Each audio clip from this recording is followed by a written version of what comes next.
线长山又高，处处港口都险要。This podcast episode details military brothels that existed in the Taiwan area from 1950 until 1992 and contains explicit descriptions of the horrors of prostitution, including violence, abuse, and exploitation. Listener discretion is advised.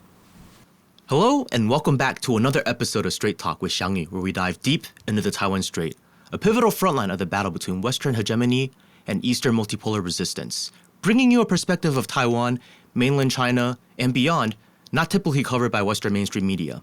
Today, I have two very special guests from the newly launched Red Light Expose podcast, Andrea Heinz and Elly. Would you like to introduce yourselves to the audience and also talk a bit about the work you do? Sure. Well, first of all, thank you so much for having us and inviting us on here. It's really great to collaborate with like-minded people, and we know that you've been a really wonderful ally for a long time for women who have been exploited in the commercial sex industry. So I think this is a really good chance for us to come together and talk about these issues on a much deeper level. So thanks just for that to start. My name is Andrea Heinz. I'm here in Edmonton, Alberta, Canada, and I am a 41-year-old woman who, from the age of 22 to 29, was in the licensed and regulated commercial sex industry here in the city I'm still residing in. I started the industry very, very impoverished. I was $60,000 in debt, coming off of 7 years of repeated abusive relationships with young men who were involved in gangs, drug trafficking, very abusive in their treatment of me, verbally, physically, emotionally, and financially as well. So ended up falling for an ad in a newspaper that said adult entertainment, make $2,000 a week, and had no clue what that even meant. Never saw a massage parlor in my life, didn't know anything about the commercial sex industry. So looking back on it, I didn't have enough insight to give what I believe would be informed consent to participate, and very quickly got swallowed up in the commercial sex industry. Ended up about 3 years into the industry after having experienced severe exploitation by Johns as well as periodically by owners of brothels. I was very deep in believing the safety fallacy, that it was the location which determined the experience of the woman. And so I maxed out all of my credit cards at age 25. I prostituted myself at a very, very extreme frequency, and I also took a loan from family, and I built a 2-room brothel at the age of 25, which I sold my own body out of for 4 years, but also rented the other room for 18 months to women that I was doing duos with, which is where we see a sex buyer together at the same time, and other women who I believed, like myself, were independent and so-called choosing of this industry, and very quickly realized that it was all a fallacy and a smoke and mirrors show. And after 18 months of renting those rooms, very regrettably, I shut down the brothel to that and continued prostituting myself for the remaining 2.5 years until I was able to exit the industry at the end of 2012. So since then, I've been speaking and writing, doing some legislative work here in Canada, trying to continue keeping our Nordic model legislation that we have, the partial decrim model, and also just doing more international collaborations with wonderful people like Elly. Yeah. Hi, my name is Elly, and I'm an activist against sexual exploitation in Germany, where I was born and spent most of my life. And Germany is infamous for its legal prostitution regime. And we'll go into how that's not really new, that has a long and sordid history that we Germans are still struggling to reflect on. But yeah, so what got me into the movement against sexual exploitation, when I was in high school, I just started noticing which is a global problem, right? The porn culture, the normalization of hardcore porn consumption, even among quite young kids, right? 11, 12, 13, how the slightly older kids who were starting to experiment sexually were often imitating that stuff and then telling me horror stories about this. From there, I I found the work of Gail Dines, who's a researcher in this area, who talks about how that impacts young kids, how it shapes our sexual template. And she also talks about how the women in the videos, the women who are used in making them, are getting exploited. Even like in a supposedly safe, legal, regulated industry, there's all kinds of abuses happening. And that led me to basically my own front door. I don't have to go to LA to the porn valley to see sexual exploitation. We have it right here in Germany. Women from all across the world are being exploited, a lot of it legally, though the illegal industry isn't necessarily removed by also making a legal sector. And the overlap is huge between those two. The boundaries are very fluid. So yeah, we have women here, mostly Romanian, Bulgarian, right from the former Soviet Union, exploited here. But yeah, it's global. We also have the Asian massage parlors, which are a global phenomenon of women from Thailand and also China being trafficked here, Vietnam as well.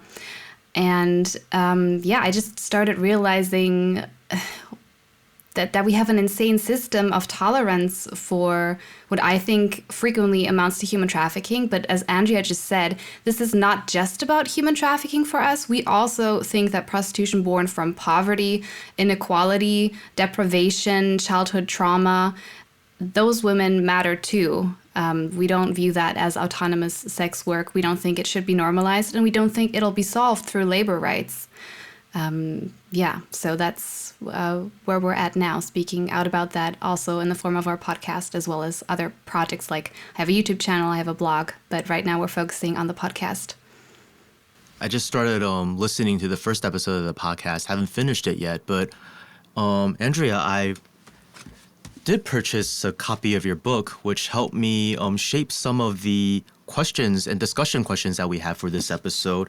And for the audience members who don't know, she co-wrote it with Kathy King, and the title is When Men Buy Sex, Who Really Pays? And the subtitle is Canadian Stories of Exploitation, Survival, and Advocacy. Thought I'd plug it in for you since I think it's a very quite thick book with a lot of information that a lot of people can read if they want to better understand your positions instead of just jumping to conclusions based on what other people may say about your stances. And I want to thank the both of you so much for coming onto the show. I know you're very busy with lives, and I think this is a pretty interesting crossover because at first glance, our podcast topics might seem to be worlds apart, but today's topic is very relevant for both of our shows because we'll be discussing the legal and regulated military brothels that existed in the Taiwan area from 1950 until the very last one was shut down in 1992.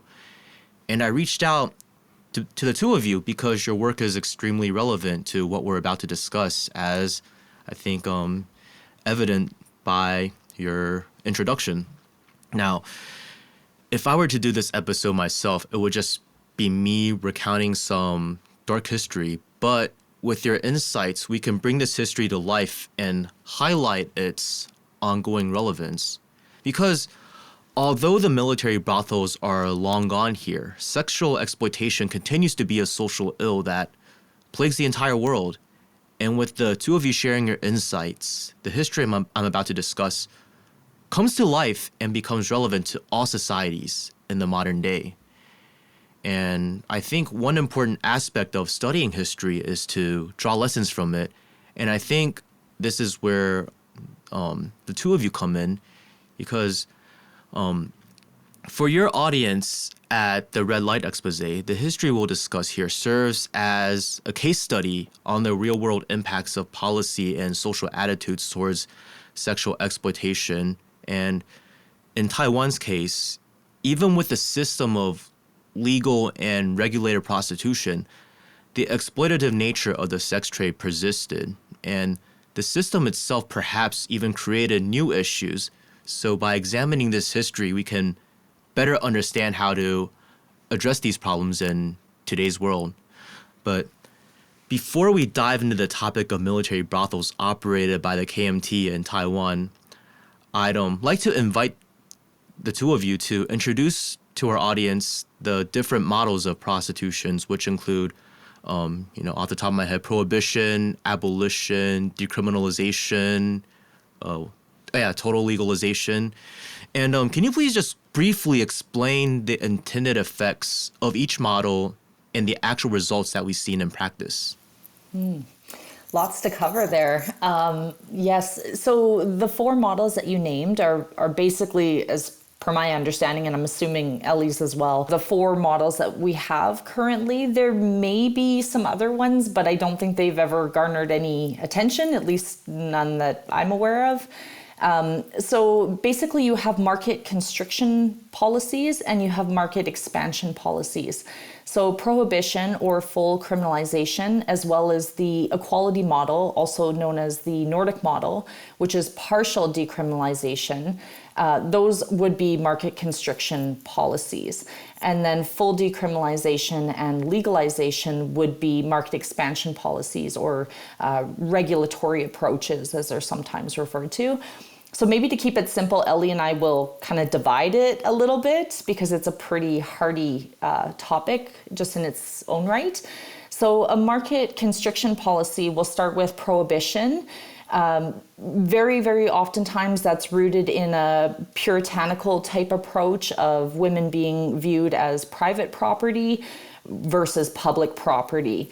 And so a lot of that whole, women should be in the home, they should be in the kitchen, they should not be touched, looked at, anything by other men that are not their husbands. And so a lot of countries do have criminalization, which is very, very detrimental for the women who are being exploited. So we see that a lot in many countries. Prohibition is very common policy globally.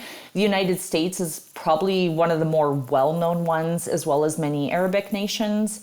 But anytime that we're criminalizing women in prostitution, we're creating additional barriers for them in exiting that industry.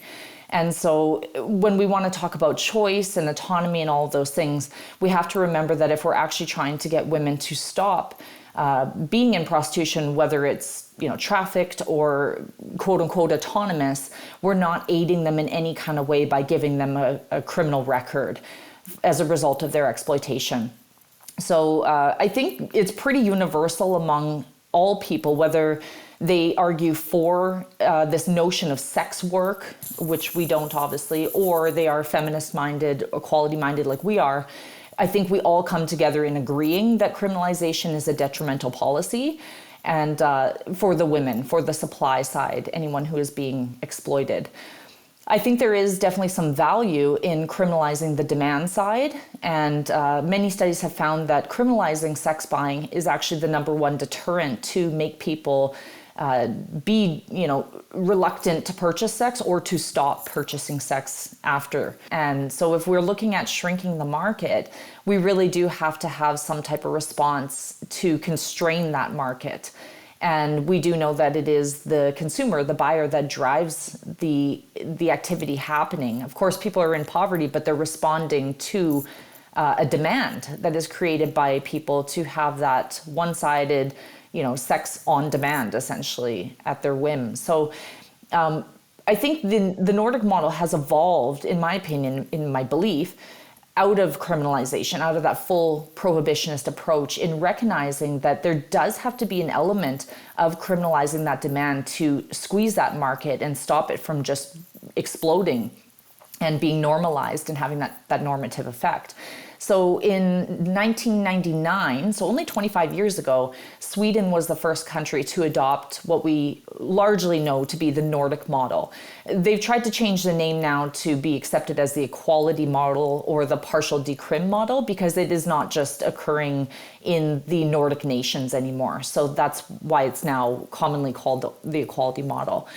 But that model recognizes that buying sex is a form of violence against women primarily, or violence against any person being exploited sexually.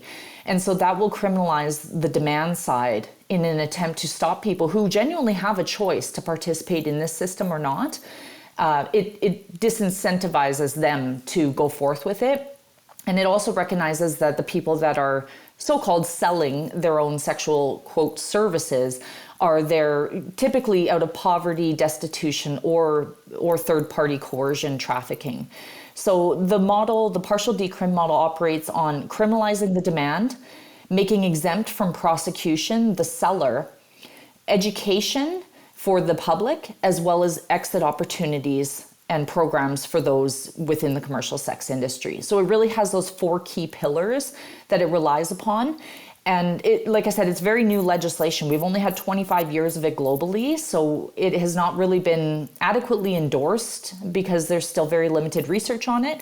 But what we have found is that the research that has been done has found exponential wins for people who are being exploited. My country, Canada, for example, they did a study 5 years prior and 5 years after the Nordic model. And 5 years prior, they had 54 women who were murdered in prostitution. And I believe it was 20 of those were Indigenous women. Then 5 years after the model was implemented, they did the same count, and it was 35 women who were murdered, and 7 of those were Indigenous women.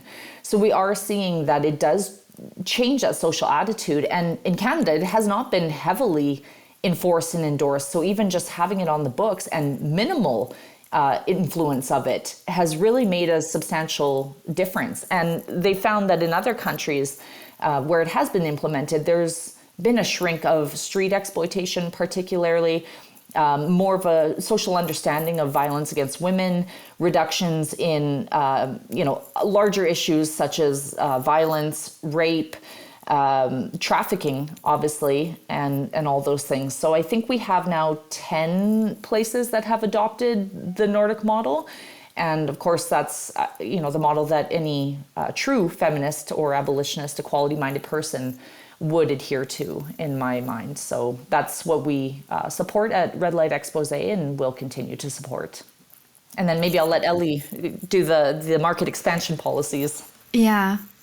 So legalization and decriminalization, I spent a lot of years looking at those. I've done deep dives on my country, Germany. I've looked at Switzerland, Netherlands, New Zealand.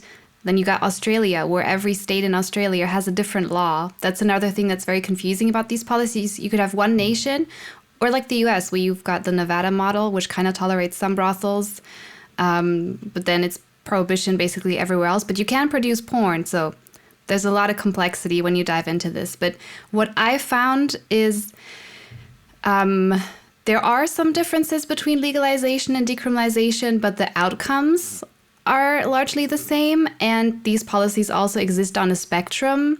So broadly speaking, a legalized legal frame endorses more state intervention to try and clean up the industry. So that's for people who still think the police should have plenty of power to investigate illegal brothels.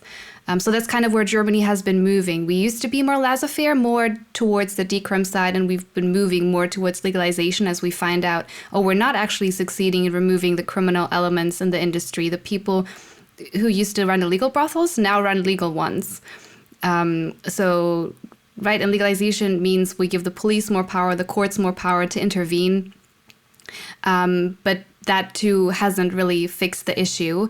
And I think that's something where we agree with some of our political opposition. A legalized model puts a lot of constraints on where prostitution can take place, only at certain times of day, only certain streets. Like some cities in Germany have heavy zoning, like Munich, for instance, which is the capital of Bavaria, like a very wealthy city in the south. Huge constraints on where women can sell. So it might be confusing to people, but it's still possible for women to be arrested for prostitution in a country with legalization. But at the same time, Germany also has cities like Berlin, which again are more towards the decrim side, where you can kind of do prostitution almost anywhere you want. And so, that's kind of the differences on paper, but it's truly very confusing on where. If you look at where people place different countries, there's no exact formula to this. For instance, so New Zealand is often classed as decriminalization, but there are 52 paragraphs of law dedicated to regulating the industry. For instance, New Zealand has always had mandatory condom use in the prostitution context. Germany didn't until a couple of years ago. Yet Germany is classed as legalization. So like, what parameters do you even use to apply these labels? And I believe, one, we find that both of these, the market explodes, that drives down prices, it encourages traffickers. It normalizes it in the culture, meaning we have, frat parties, 18th birthdays, business meetings in brothels even. We have that kind of culture where young men just grow up. This is normal. This is what you do when you become a man. Like, those men don't care if it's legal or decrimmed. That's what they'll do. That can worsen condition for women. That can, we have to consider it's always multifactorial, as in porn has become more brutal, and then that feeds into the brutality of the industry. So sometimes it's hard to isolate the law as a causal factor, but I would wager that a model that's tolerant to brothel owners and to sex buyers who are free to do a lot under these laws, that also impacts the size of the industry. And that, where was I going with this? Sorry, there's so much to say. The point is, I believe the outcomes between these countries are very, very similar. Really, I did an in-depth comparison of Germany and New Zealand, and I'm happy to provide that source. The difference that you find are about geographics. Like, New Zealand is an island, so it's just harder to traffic someone into an island than it is to traffic a woman from Romania to Germany because of EU border laws. Like, it's hard to figure out how to fix that while protecting like migrant rights, but it's just the fact that can facilitate trafficking in certain instances. And I think that essentially the pro-prostitution lobby, because that's something people have to understand, the German law and the New Zealand law had brothel owners lobby for it. They were in government, and they're still now talking to those legislators. It legitimates them as normal business people. They're shaping laws in their interest. And they see that there is now a lot of bad press about countries that they've called legalized, like Germany and the Netherlands. A lot of, there's still all these criminal elements, trafficking into legal brothels. Minors still found, legal gangbangs in brothels. That is making bad press. And so they've pivoted away and said, no, we don't support that. We want something totally different. It's this thing called decrim. But upon closer investigation, decrim is the same thing, just a more laissez-faire model. And we can see how a laissez-faire model, too, can prop up a trafficker. Just to give one example, and we could talk about all of this endlessly, in New Zealand, you have something called the SOUP model, which means small owner-operated brothel. And that means that a group of women, up to 5 women, can open a brothel anywhere they want, essentially, and they don't need a license. And that is supposed to help women who might otherwise be prosecuted for running an illegal brothel when they're really, like Andrea, just selling with other women. Like, we also agree that shouldn't be criminalized. But if you just let that run, who is saying that the criminal elements stay out of there? There's no oversight whatsoever. And what I found, you can just Google in New Zealand, Google some of these soups, and they have a rotating roster of women from Southeast Asia a lot of the time. Is that an independent feminist collective? I don't think so. So I hope that clarifies. I know it can be very confusing. I think it's intended to be confusing. You're supposed to have your brain kind of twisted so that you end up thinking decrim is something that's miles different from legalization. And while we might agree with some of the basics, like don't criminalize the very low-level women whose name is her name is on the contract to rent out the apartment. Okay, that's not a mega pimp. She's not the enemy. She's not who we're trying to go after. We might agree with that. Overall, we think those models are harmful for the kind of sexual culture they create for the women in the industry and outside the industry. Yeah, well said. And I just want to add one little thing too, is that people will often say like, okay, but the full decrim model, in what Elly said about that compartmentalization, like these are totally opposite, that and legalization. That full decrim model is supported by UN AIDS, it's supported by the World Health Organization, Amnesty International, all of these larger human rights kind of governing bodies. And we have to remember too that those were also influenced. So not just the country's legislative response, but the global perspective of it has been influenced by sex traffickers and mega brothel owners. So, UNAIDS was heavily influenced by Alejandra Gil, I believe her name was, the former vice president of the Global Network of Sex Work Projects, I want to say. And she's now serving 15 years in a Mexican prison for sex trafficking.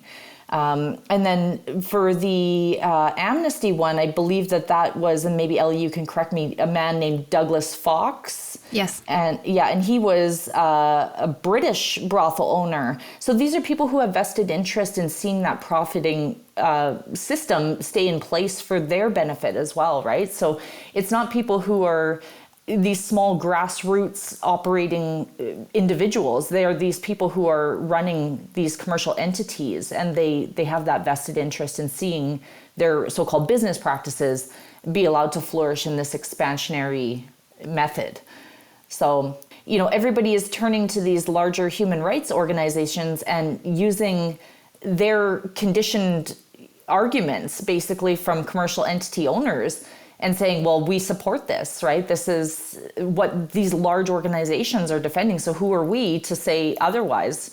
But these people have been influenced by those who have a commercial gain to benefit, right? So that's, I think, where we have to remember that it's not these grassroots individuals that are being exploited that are influencing policy on these large levels. Like, survivor voices are not being heard, especially if you're an abolitionist, you will be shut down. You will have so many roadblocks. But if you are there to talk about this palatable, happy narrative, you're welcomed in, because that, seems to be a little bit more welcoming to people rather than facing the ugly truth of what prostitution is.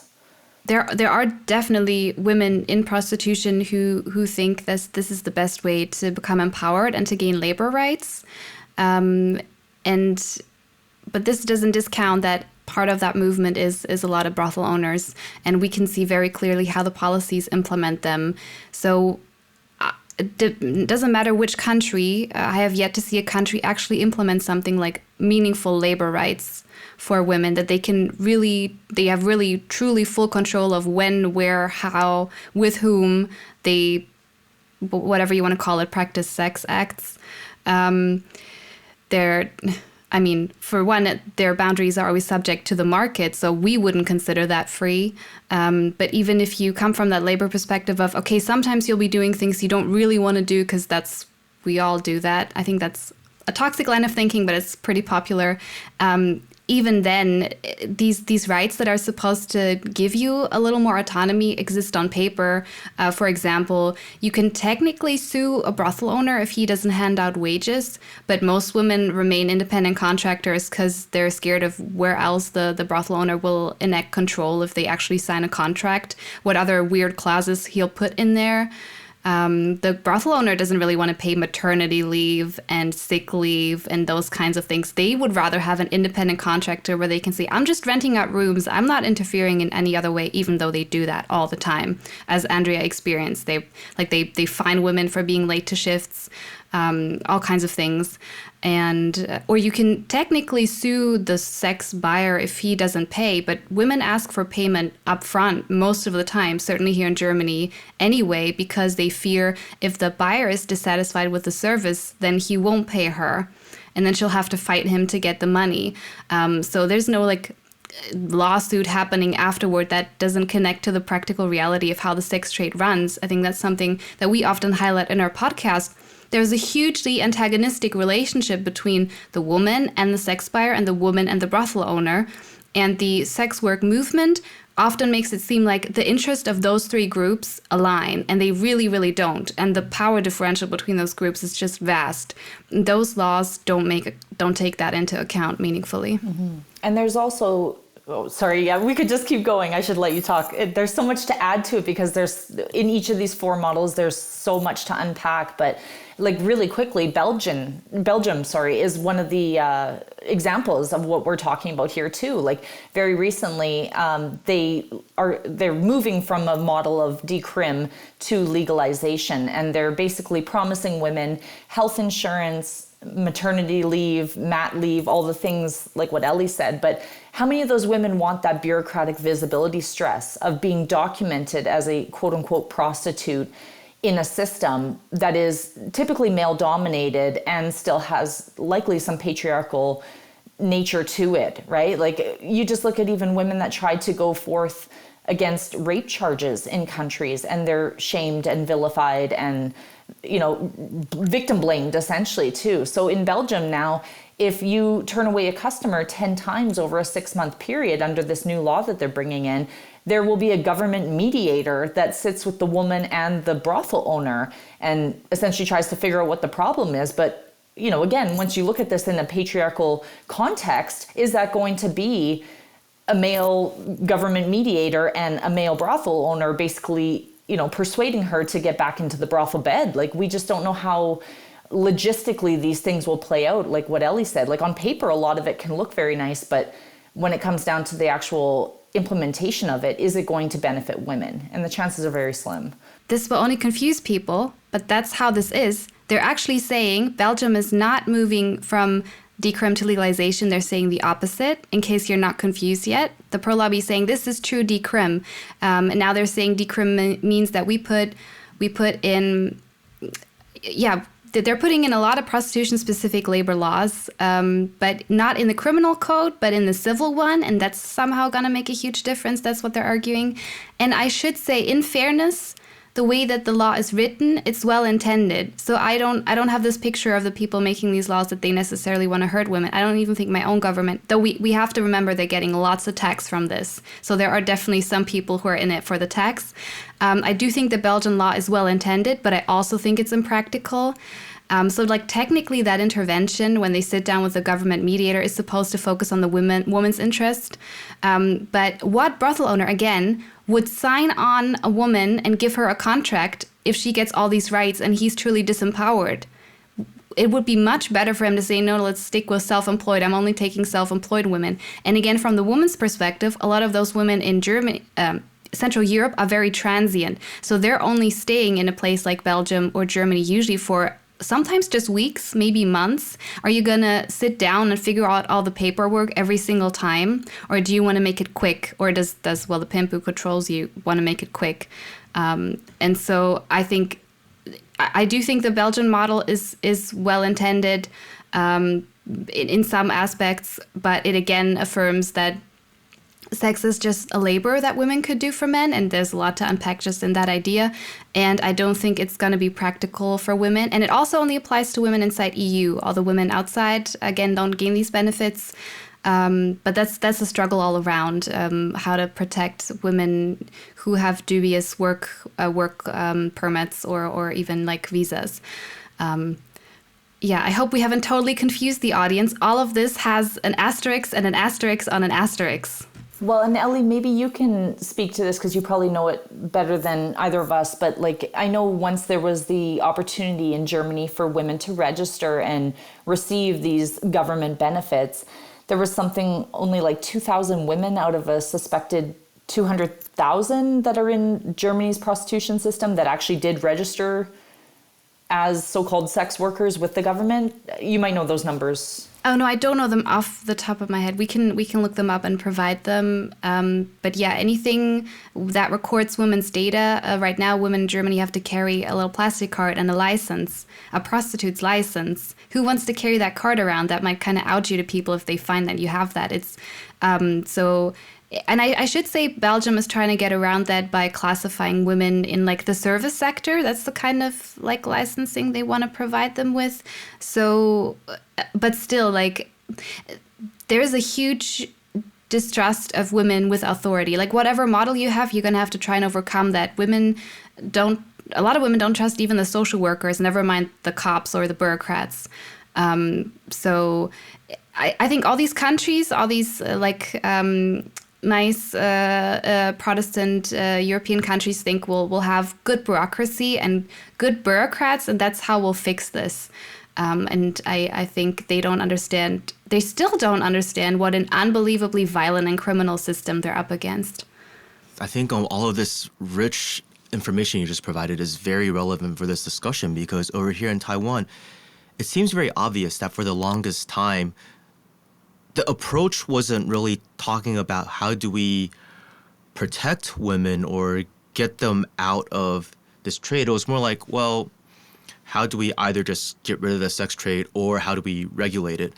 The legal and regulated sex trade in Taiwan began in 1895 when Taiwan became a Japanese colony. Now, before then, we were under part of the Qing dynasty, part of the Qing Empire, and they were kind of just laissez-faire about it. It wasn't regulated. But when the Japanese came, they were like, oh, well, we can regulate it, tax it, and then create like red light districts. And so that, I think the fact that it became legal set a precedence, because in 1945, when Taiwan was returned to China, the KMT came, and for a while they were like, okay, let's try to just get rid of the sex trade. But it was kind of in a way that's just like we don't want it to exist. It's not like we want to really save the women that are involved in it. And as you can see, like 5 years later in 1950, they create the military brothel system. So it's really good to discuss all these different models and their impacts on expanding or contracting the market, and maybe talk about some of the different approaches that people might not have heard of. And I think this history provides a very good, the various histories of, or the facts of the various countries give us more context to better navigate these things and better understand. And while military brothels in Taiwan serve as a case study, it's important to note that this system wasn't entirely unique to the KMT.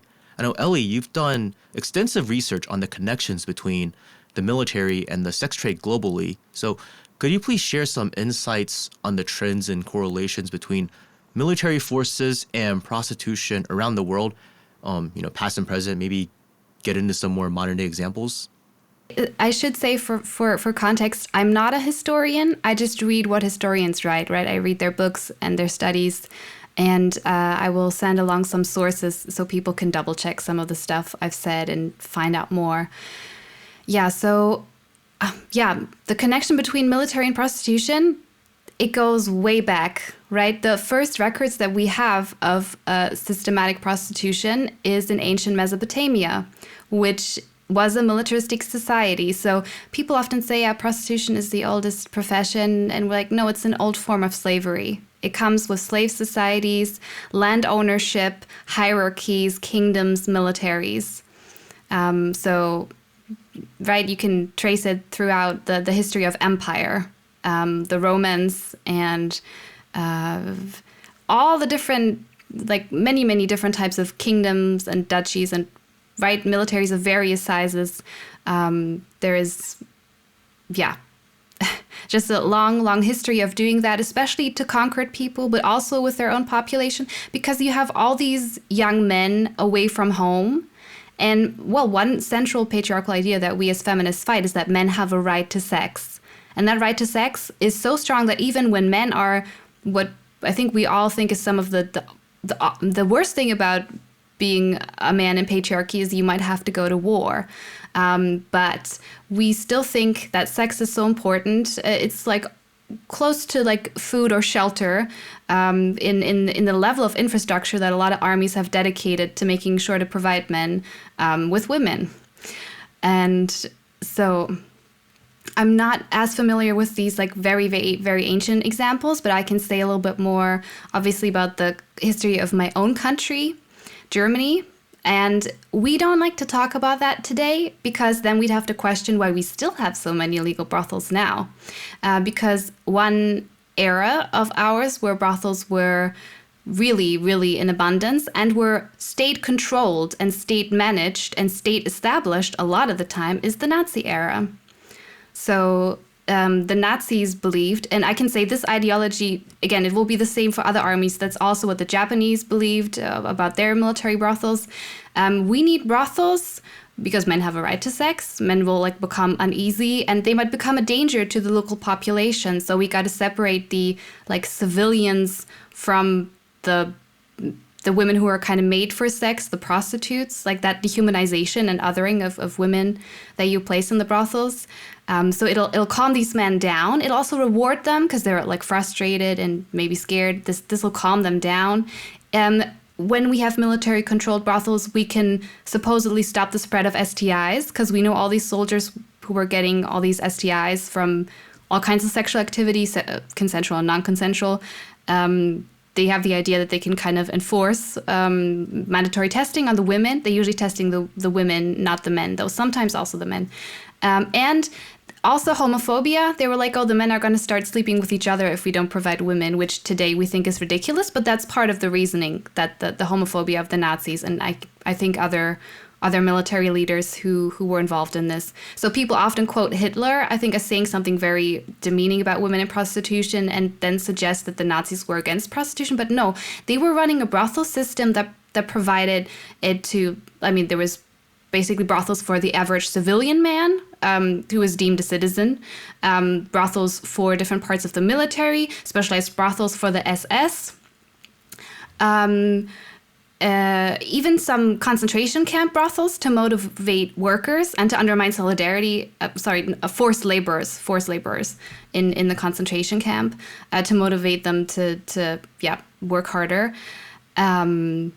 And of course, interlaced with all this ideas of like racial purity, where, you didn't want to have any race mixing in there as well. So that's another way that brothels are specialized. And they were, the women who staffed these brothels, and I think it's similar in the Japanese military ones, is some of these women were already in prostitution before the military came along. And the brothel is a place that offers you food. So I can see why a lot of women said, well, I did this before. How much worse can the military brothels were? They were infamous for extreme brutality. The average brothel's already bad. But think traumatized, brutalized, uber macho soldiers. A military brothel is going to be extra awful. So women they basically most of the time couldn't turn men down, couldn't say no to anything, and had to endure upwards of a dozen men per day sometimes. Again, some of those women were previously in prostitution. Some of those women they hadn't been, but they went for the food, and then some women were right out kidnapped. But when people hear the military brothels, they think all the women were kidnapped. That's not true. But we as feminists wouldn't distinguish between those women. I don't care what her story is and why she's there. She's being raped now, so that's an injustice. I don't care if she has a history in prostitution. That doesn't make her magically tougher, and then this doesn't hurt her body and her mind. But Germany didn't want to talk about that after the end of the Nazi era. We have to consider how many of the G.I. Joes also wanted to exploit women. I'm not aware that there were like military, like having the upper echelons of the military control the system. I'm not aware that the Americans did that in Germany, but they might have. They might have, though. I haven't investigated that in detail, so I want to be careful. But we didn't compensate the survivors of those Nazi brothels. We're still fighting now to have commemorative placards and placement in the concentration camp museums that we still have to remember those women and remember those victims. Because one thing I do want to highlight, in Germany, you could be arrested by the Nazi state for engaging in prostitution or being presumed to engage in prostitution. Some of those women were just having casual sex, and they were arrested as prostitutes, which classed you as a deviant or an antisocial. Then you were placed in the brothel, and then the state could put you, you were placed in the concentration camp, and then the state could put you in the concentration camp brothel, because that's clearly where you belong. So just think about that insanity. You were imprisoned for prostitution, and then the state traffics you, essentially. That's how nefarious that system was. And that's just one case study. I think to be fair, I think there probably isn't a military on Earth that hasn't done this to some extent. I think it does matter whether it's endorsed by the generals and the people at the top, like it was in Germany, and I don't think every military has done that. I think there are a lot of informal networks today when it's kind of frowned upon. Where you I don't know, like the American recreation stations, you wouldn't call it a brothel, but a lot of the times it was, right? You probably know more about this or can tell us more. So you might have that version, or have it more on an even more word of mouth and informal scale where the soldiers organize that among themselves. And one very depressing example that's not that long ago is during the Kosovo War. Is that what you call it in English, the Kosovo War? There's a Romanian German journalist, Inga Bell. She's written about this extensively, and I can link some of her work. How German, so that's the modern German army that we're talking about, the Bundeswehr, who were put there as, was it part of UN troops? Probably, peacekeeping troops who were setting up brothels, including at times exploiting minors, so raping minors. And just imagine if that's your peacekeepers, what is that like for women and girls in conflict, right? And just, yeah. So again, I would say there are layers to this, as in how involved are the people in power in setting up brothel systems. But I think we would be naive to say that there's any like ethical army out there where this doesn't happen at all. I think if you dig into the history, which of course no nation wants you to look at that sort of stuff, and when you do it, there's all this victim blaming. I'll just quickly mention this. I have tweeted about the so-called comfort women, like the systematic sexual exploitation of women across Southeast Asia by the Japanese army. And you get all these victim blamers, these Japanese nationalists that come along and say those women wanted to be there. I hate them. Yeah. Those women wanted to be there. Those were all consensual prostitutes. And so our fight, like we're really trying to fight the idea throughout in history, like from Mesopotamia to today, that there are these women who have a special constitution. Their body and their mind can just take man after man after man after man doing what he wants. She'll be okay. She can take it. Because all of those systems, all the various brothel systems, all depend on that idea of creating that woman who is like a born sex machine that we think is misogynistic and just needs to die. Oh, that reminds me, like there are some Japanese nationalists, like ultra right wings, who will say, like, bring up examples of specific like Korean or Chinese so-called comfort women who got rich during that time and said, well, see, we compensated them, we gave them a lot of money, they wanted to do it, it was great.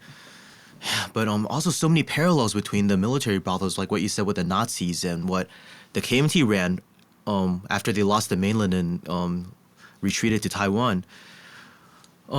So much of the information I'm about to present comes from Li Ao. He passed away a few years ago. He's a writer, political dissident, political prisoner, commentator, and at one point he became a legislator.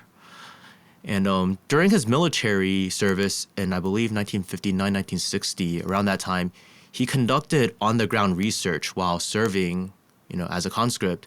So in 1949, the Kuomintang lost the Chinese Civil War to the Communist Party of China on the mainland.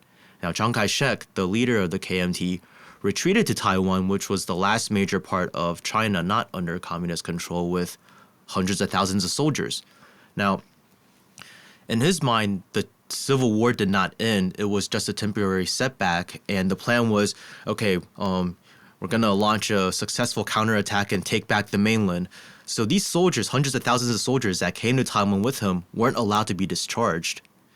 Now, these soldiers, understandably, were very demoralized, and they just wanted to go home to the mainland. So the KMT kind of kept them under control by promising a triumphant return to the mainland very soon. But at the same time, they banned these soldiers from marrying. Now, one of the reasons is financial constraints, because the KMT did not want to support more military dependence. And they also had the belief that marriage would decrease combat readiness. And potentially, there were concerns that these soldiers from the mainland marrying local Taiwanese women would weaken their resolve to fight for their return to the mainland. And then there was also the argument of maintaining social stability, because there was an influx of hundreds of thousands of single men from the mainland, but there was no similar influx of single women. And if a bunch of men from the mainland entered the dating pool in Taiwan and competed with local men for women, it could have caused social and therefore political instability and threatened Chiang Kai-shek's rule over the territory he had left. And then there's also the reality that due to the meager pay of the soldiers, even if they were allowed to get married, it would have been very unrealistic for them to start and support families. Now, the KMT recognized the human need for connection and intimacy, but it reduced connection and intimacy to the act of sexual intercourse, all while essentially creating conditions that prevented these soldiers from forming genuine connections with women. So with their reductive understanding, the KMT believed that providing cheap, readily available access to sex would alleviate these soldiers' loneliness. And so with Chiang Kai-shek's approval, a network of extremely low-priced brothels exclusively for the military was established in 1950, and all military bases had a brothel next to them. Now, these brothels were officially called 特约茶室, which translates to special contract tea houses, and they were commonly referred to by soldiers as 军中乐园, or military paradise, or paradise of military. There's actually a movie that came out recently about one of these brothels. I haven't seen it yet, but that's the title of the movie, Paradise of Military.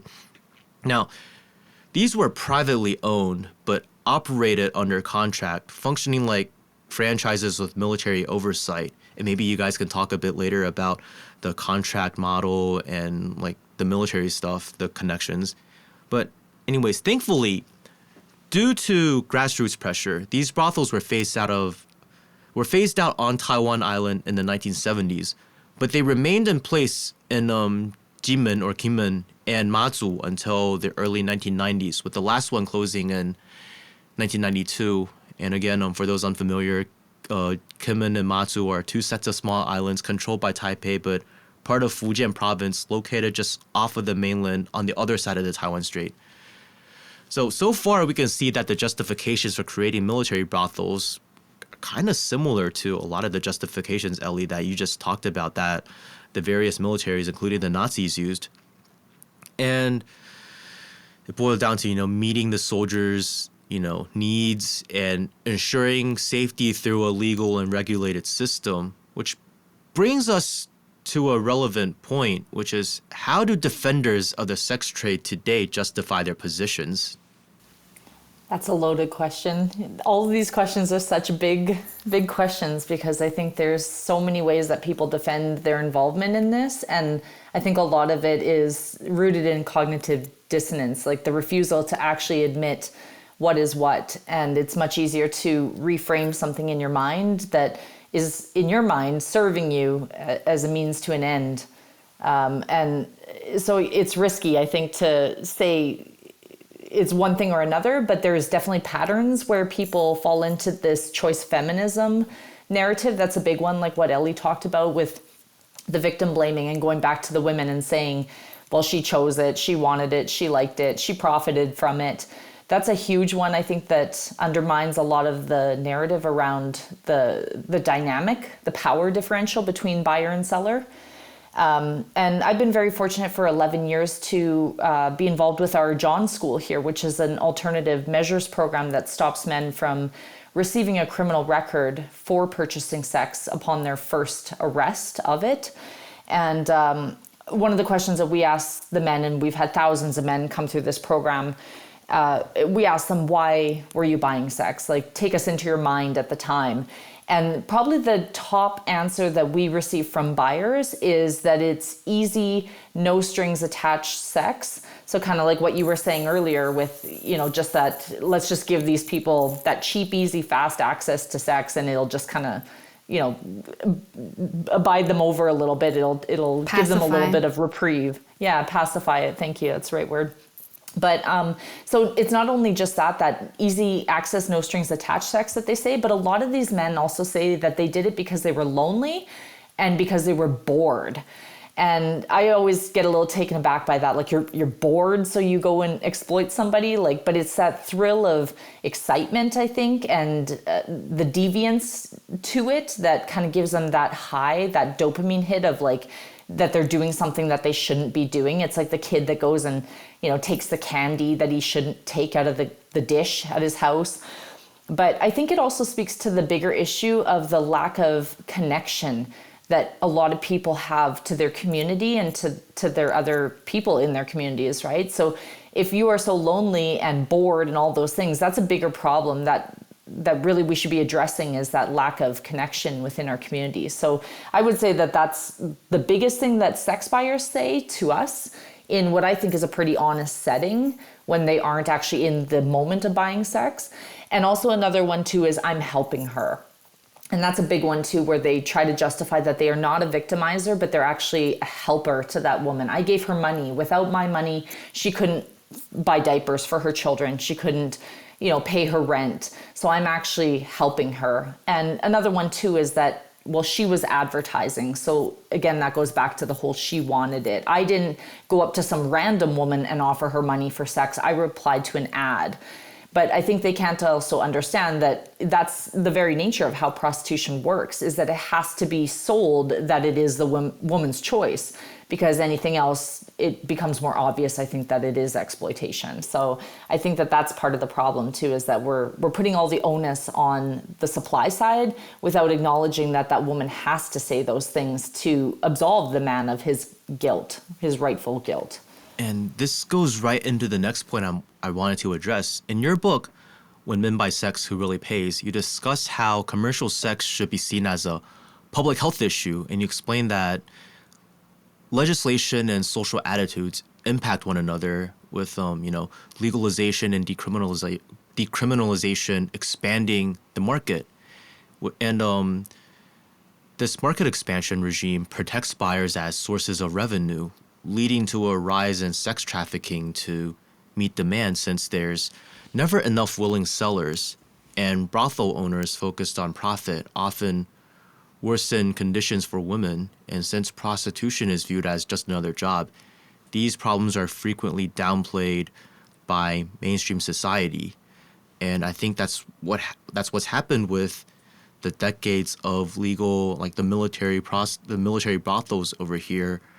And would you like to elaborate a little bit more on this for our audience about, just prostitution as a public health issue? Because as we can see, it's gotten to the point where people from very young are impacted by social attitudes, especially Elly. You're talking about like kids growing up thinking, oh, when I turn 18, I need to go to a brothel, where it's just normal to have business meetings at brothels, et cetera, et cetera. I mean, at this point, it's not really just the morals of individuals, it's what's being normalized and how to address these things on a large scale. Mm-hmm. Yeah, I think the whole nature of it being a public health issue kind of can go in many different directions. I think there's, the universal understanding of it that we are better as a collective when we take a collective-minded approach, when we root our societies in collective consciousness rather than hyper-individualism. And so whenever we want healthy societies, that's obviously us looking out for one another, us being empathetic to one another and considering other people's desires, needs in conjunction with our own. So I think it also goes into, also just the actual health of a society in regards to like physical traumas. And I know Elly's done a lot of really good research on that, about the actual physical traumas that happen to women who are being exploited, and how that then relates into, the public health system. So here in Canada, we don't have private healthcare, we have publicly funded healthcare. So whenever any of us are suffering physically in any sense, it's all of us who are paying for it. That also comes back down to emotional disorders. A lot of women develop dissociative identity disorder and just a lot of dissociation that we deal with, PTSD, complex PTSD. We require therapy. All of these things, again, come out of that public purse. But it does go back again to the public health in large about the commodification of women. So this also then influences intimate partner violence or domestic violence rates too. If the society collectively views women as a subset of men and not equal in our own right, then that then further influences women's marginalization socially and economically. So it has this micro component of the public health system, but it also then has this ripple effect that goes into the larger health of just how we operate as a collective being. And so, yeah, it's frustrating when people think it's a very isolated incident and they can't see the ripple effect that it it causes. Yeah, I just want to add to that, like, you can look at where most red light districts are located. It's not the wealthy part of town. It's not uptown. It's not where the big villas are. That's not to say that those men don't get women delivered to those villas with some frequency. But the kind of brothel that has a bar, that has bouncers, that has criminal gangs going in and out, that has drug deals around it, like, it attracts all this other crime as well. And it's always in the poor part of town. Like, Germany is where you can really see that. The street prostitution areas and the big visible brothels are always in the poor part of town, where the local citizens can't really resist that, can't do much about that, because all the people who can afford it, they move away, because you don't want to have your child walking to school and then have a man in his car slow down and ask your daughter how much for a quickie, because that absolutely happens. And one potent example is in the city of Leeds in Great Britain, one of the poorest communities in all of Britain is called Holbeck, and that's a part of Leeds. And if people don't realize how poor a lot of the UK is, there are starving children in the UK who eat one meal a day. That's how serious the poverty is. And it's that community specifically that was experimenting with decriminalizing the street prostitution. And so men from wealthier parts of town come and curb crawl, that's what it's called, when they're driving, looking for a woman. They're driving through areas like Holbeck, and then are exploiting the women around that area too. There are condoms lying around, so the local people have to teach their children not to touch the condoms or drug paraphernalia.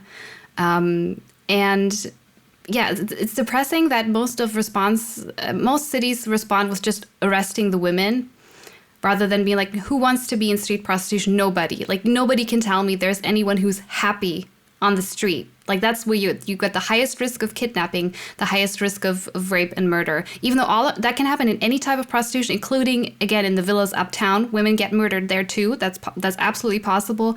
The street is the most dangerous. And why is that always in the poor part of town? Why is like the Pascha in Cologne, the biggest brothel of all of Europe?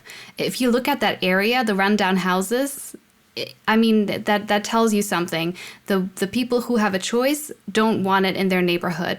They don't want it affecting their kids, their way to work, their way to school. So anyone who has any doubt that violence and dehumanization and crime spills out of brothels, just look at where they're located most of the time. I just wanted to say that none of this is isolated, and the ripple effects are certainly felt, even in something as tiny as the language we use. Like, when I was doing research for this episode, I didn't realize how so much slang terms that we use for sex, like sex acts in Chinese, originated from these brothels. For example, the term 打炮, it literally means to fire cannons. And we use it to say, oh, did you like have sex with so-and-so? And like nonchalantly, we don't really think about the origins of this phrase. But turns out this originated from the military brothels, because sometimes the brothels were called 炮阵地, or artillery positions. And because, the brothels were officially called special contract tea houses, right?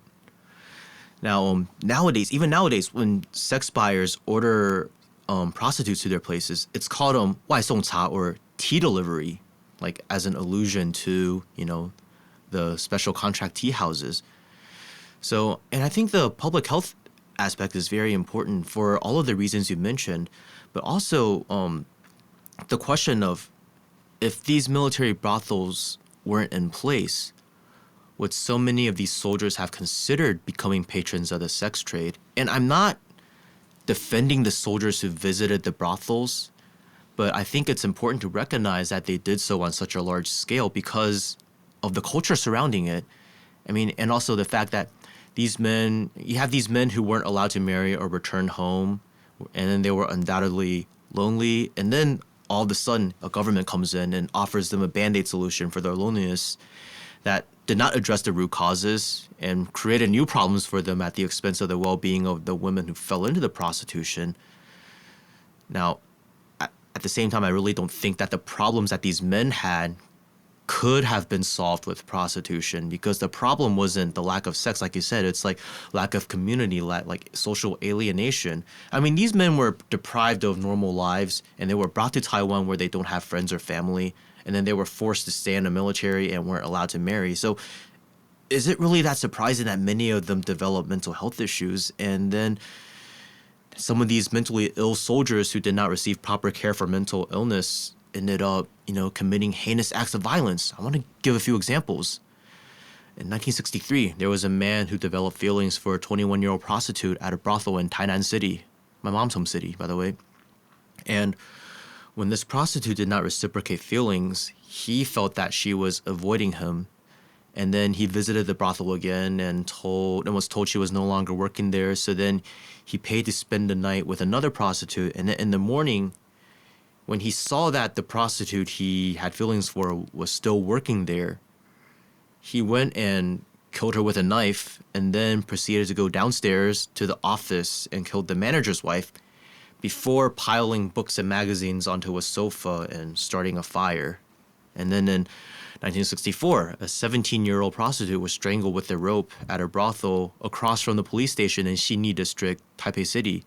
And the murderer, while we don't really know his motives, was suspected of committing the act because of unreciprocated feelings. And there were many more stories about soldiers unhappy with life, falling for prostitutes who did not return the feelings, and then committing murder-suicides with the whole, if I can't have you, no one can, and then we'll go together mentality. I mean, there's several instances of soldiers going into the brothels, picking the prostitute, having a grenade with them, and then during the act, pulling the pin and sandwiching the grenade between themselves and the prostitute to explode the two of them. Oh my God. So, yeah, sorry for the graphic story. It's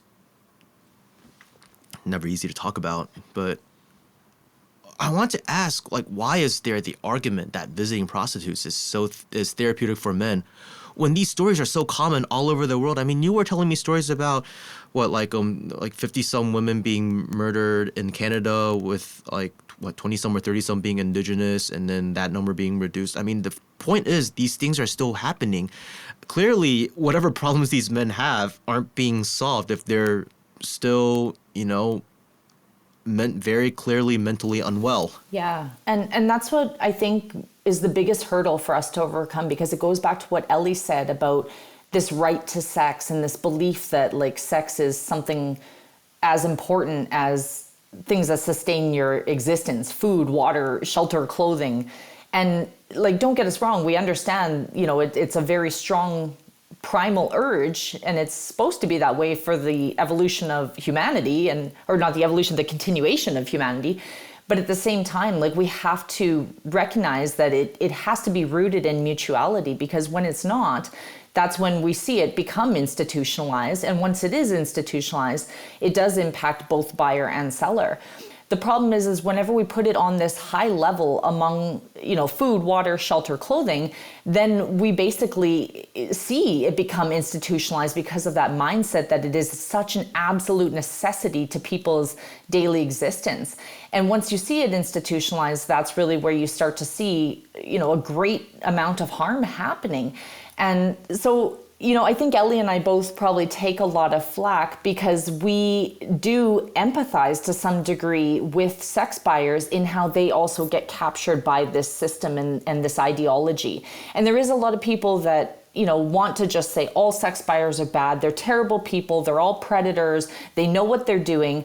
But what I've really found from 7 years in prostitution and then 11 years of John schools with men is a lot of them do fall prey to this conditioning effect as well. And it's like what you said, where they think that it's going to fix something. It's going to fix that loneliness. It's going to fix their awkwardness. Maybe they'll learn better sexual techniques and stuff like that. But when mutuality is not a key component to the sexual exchange, that's where we start to see that difference, because, the guy is being told everything that he wants to hear, right? You're attractive, you're, sexually pleasing me well. We say all those things. Women in prostitution say those things to get the man to ejaculate quickly, to get him out of the body of the woman, right? It's as quick as possible, get him in, get him out. And people think that that is to earn more money, and sometimes rightfully so it is, because, pimps oftentimes give quotas, or women in poverty have to pay things and they have to make a certain amount of money. But it's really to just try to end that encounter as quick as possible, because it's traumatic when it's not welcomed, when it's not authentically mutual. So you're saying all these things to this man, but that's what he's believing in the moment. And then you tie that to an orgasm, which is this dopamine hit and this, really intense physical response of the body, like unmatched in many ways.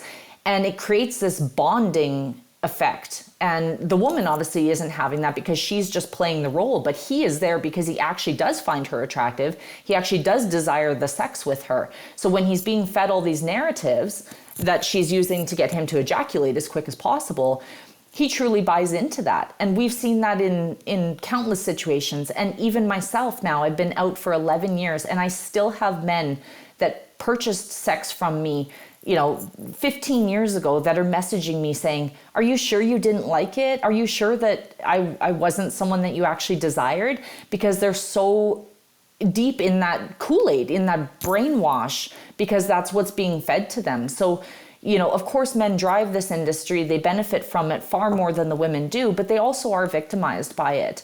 And I think when we start talking about that, that really is quite important, because that does start to frame it more as a public health issue.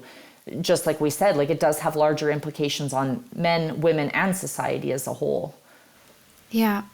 And so I just quickly want to add that I looked into, there's a project called Sex Industry Kills that is run by industry abolitionists, some of them survivors, so credit to them for the research. And they published one of the first studies ever into prostitution homicides in the German context.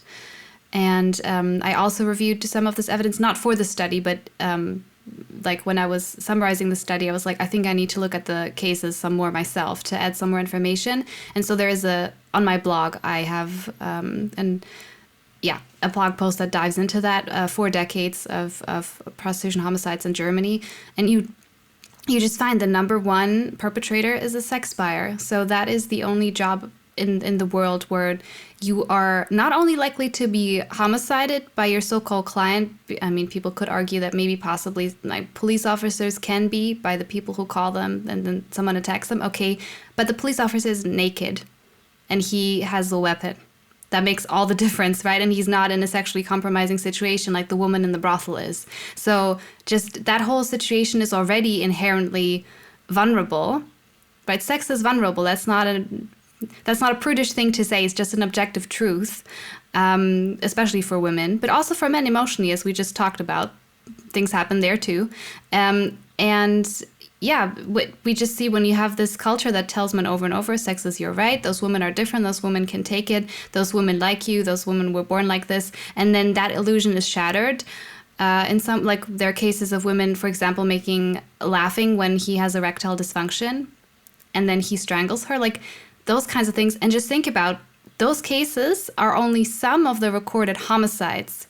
Consider the attempted homicides or the cases that maybe the woman herself doesn't even classify as an attempted homicide because it's just that normal, that an upset customer, so to say, attacks her. Like in the sex trade, you see just the worst possible form of customer is king mentality play out on women's bodies, and homicide is the most extreme expression, but it's only the tip of the iceberg.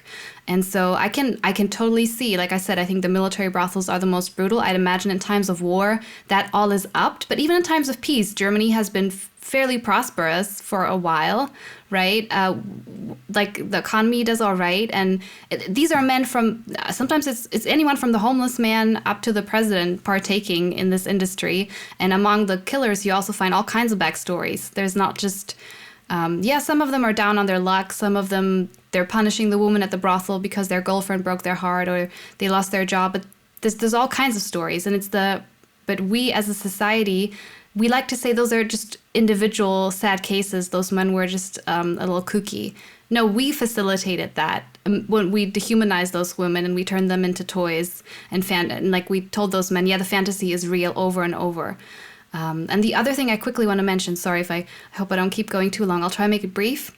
If you believe that prostitution cures men, one of the worst things, and I also share an article about that you find is there are countries all around the world that are experimenting or have been some of them stop when it comes to light in the press, with psychiatric hospitals and prisons sending men who are sex offenders, like rapists and child abusers, setting up programs where they practice normal sexuality with women in prostitution. I'm not even kidding. That's a real thing that's happening globally, and there are documented cases of those. And I think that is the, unfortunately, the natural outgrowth of this is a sex professional. Like, she knows how to handle difficult men. This is like, we respect her profession. This is where this has led us, and this has been defended by the German pro-prostitution lobby here. They say as long as you're upfront with the woman at the brothel that the person coming in is a convicted sex offender or someone coming from a psychiatric hospital because he's sexually aggressive, as long as you're upfront with who that is and you have a decent security system, why not? She's a professional. Let's do it. And I just want to add a little story. I know probably, Elly, you've heard this. Xiangyu, I don't know if you heard about it in Canada, but we had a man who was in jail for many years for murdering his wife. And it's now been contested. The Canada Parole Board said that they didn't do this, but all signs point to the fact that they likely did. They told this man, okay, you are now on parole, and we're going to allow you to have sexual relations with women in prostitution, but you are not allowed to have sexual relations with normal, quote unquote, normal women. So this man was going and he was visiting massage parlors, and he actually got banned from this massage parlor. He called one of the women to a hotel, and he had seen her multiple times at a legal brothel, essentially. I believe it was a licensed brothel in Montreal.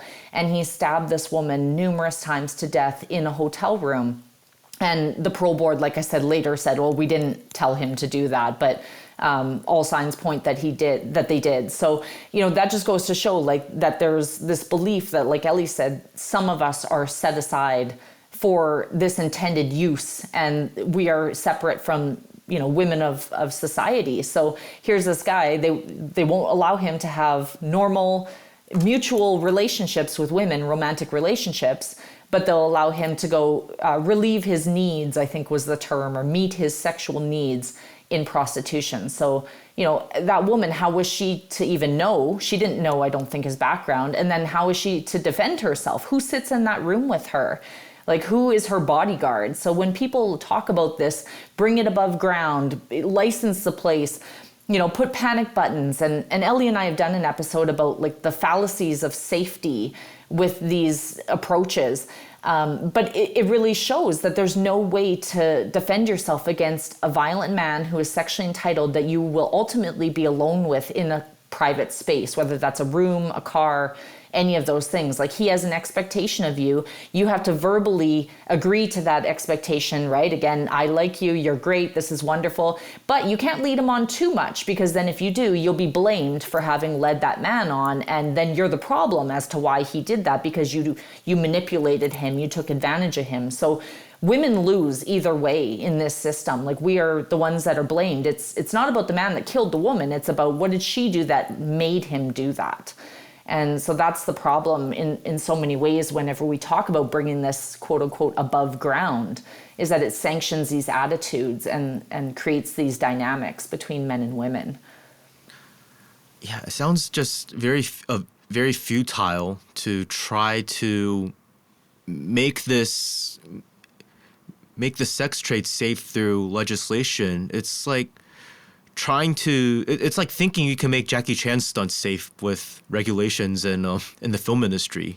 It's like, how are you going to make like jumping off of a multi-story clock tower safe? I don't know. Yeah, the harm is inherent, and that's what we need to arrive at as the understanding. That's like step one of the understanding, is that the harm is inherent. And there is, of course, an argument to be said for harm reduction. But for harm reduction to be like the end-all be-all solution is also just very nihilistic and pessimistic, in my opinion, when I think we ended practices like child labor in the developed world. So why is it so difficult to believe that, this form of exploitation can someday end? We ended chattel slavery. Why can't this end? And I want to quote from your book once again.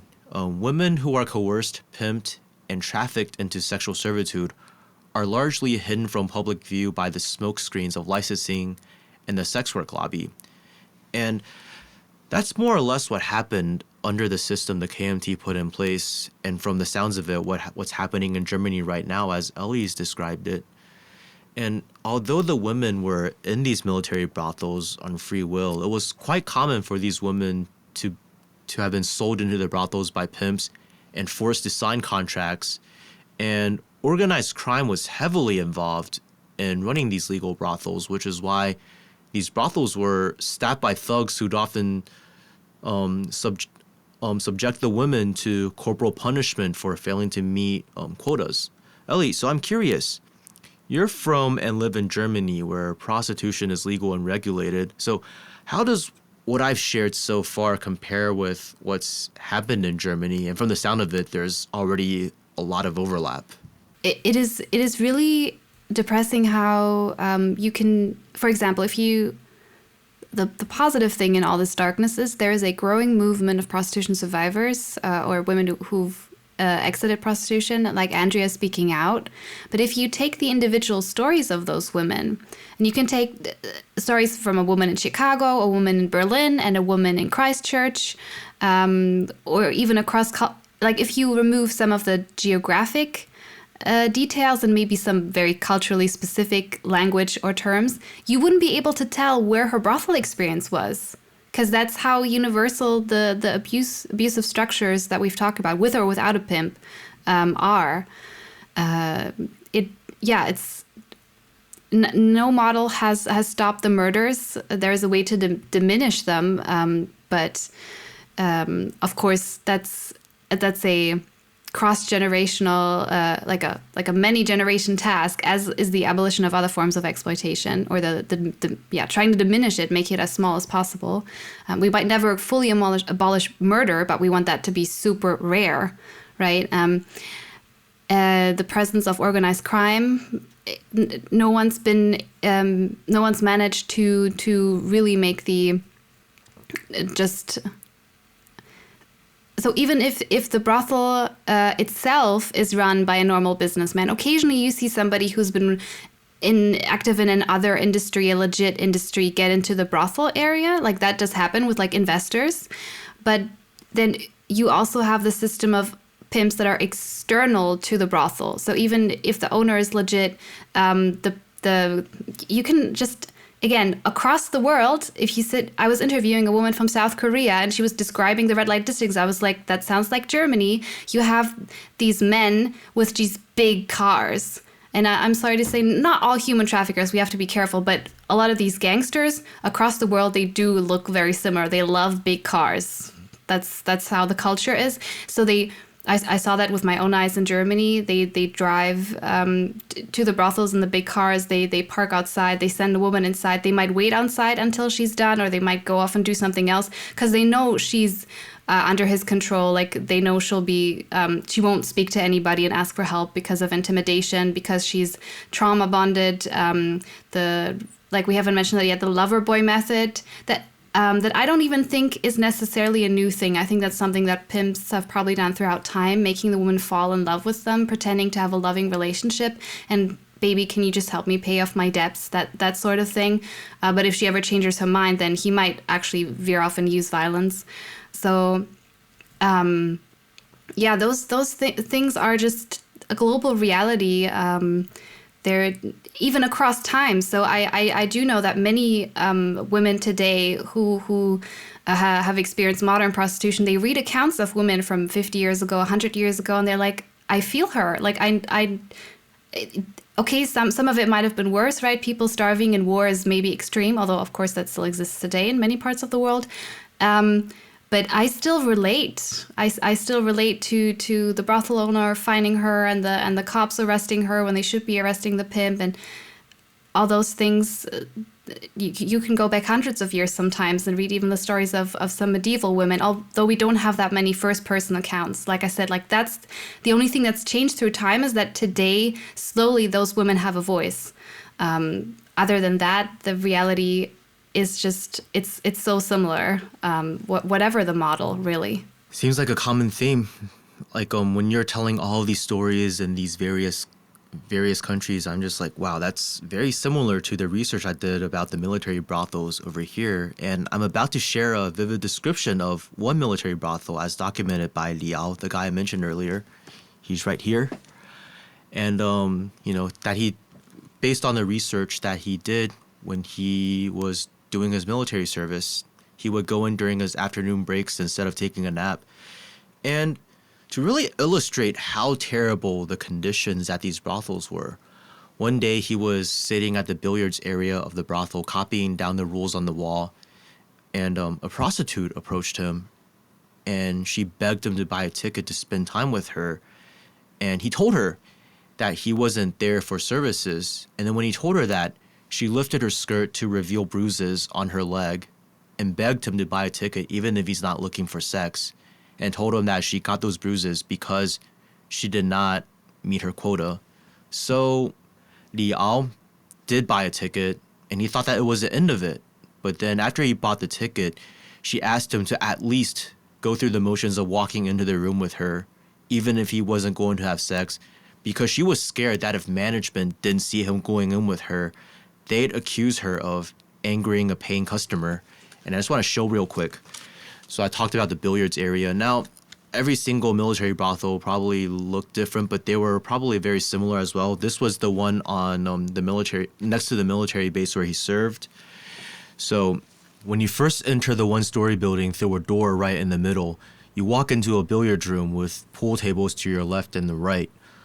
On the opposite side of the room is an entrance into the brothel area. And once you enter the brothel area, immediately to the left is a clinic, which is there as a formality, and to the right is a thuggish guard to make sure the prostituted women don't escape. And once you walk past the guard, you enter an area with 2 parallel hallways, both with 5 rooms on either side, totaling to 20 rooms. Then the 2 parallel hallways connect at the back, which is the madam's area. And once you enter the billiards room, which is filled with smoke and the sound of chatter, there's a wall with a row of 10 to 20 photos that are 6 inches, individually framed and labeled with numbers.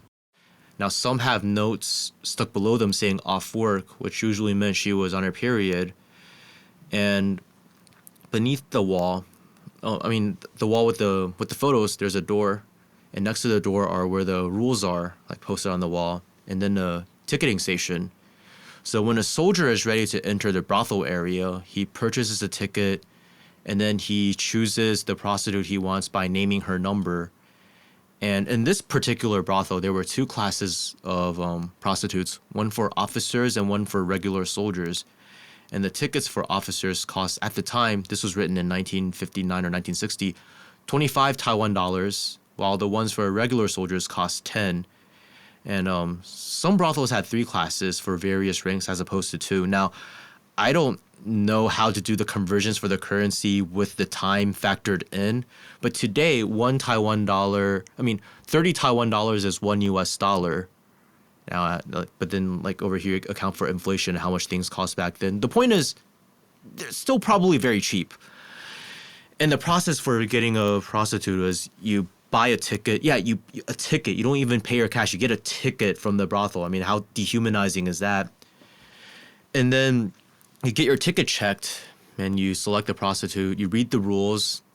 You walk in. You begin the session, and then you wash up.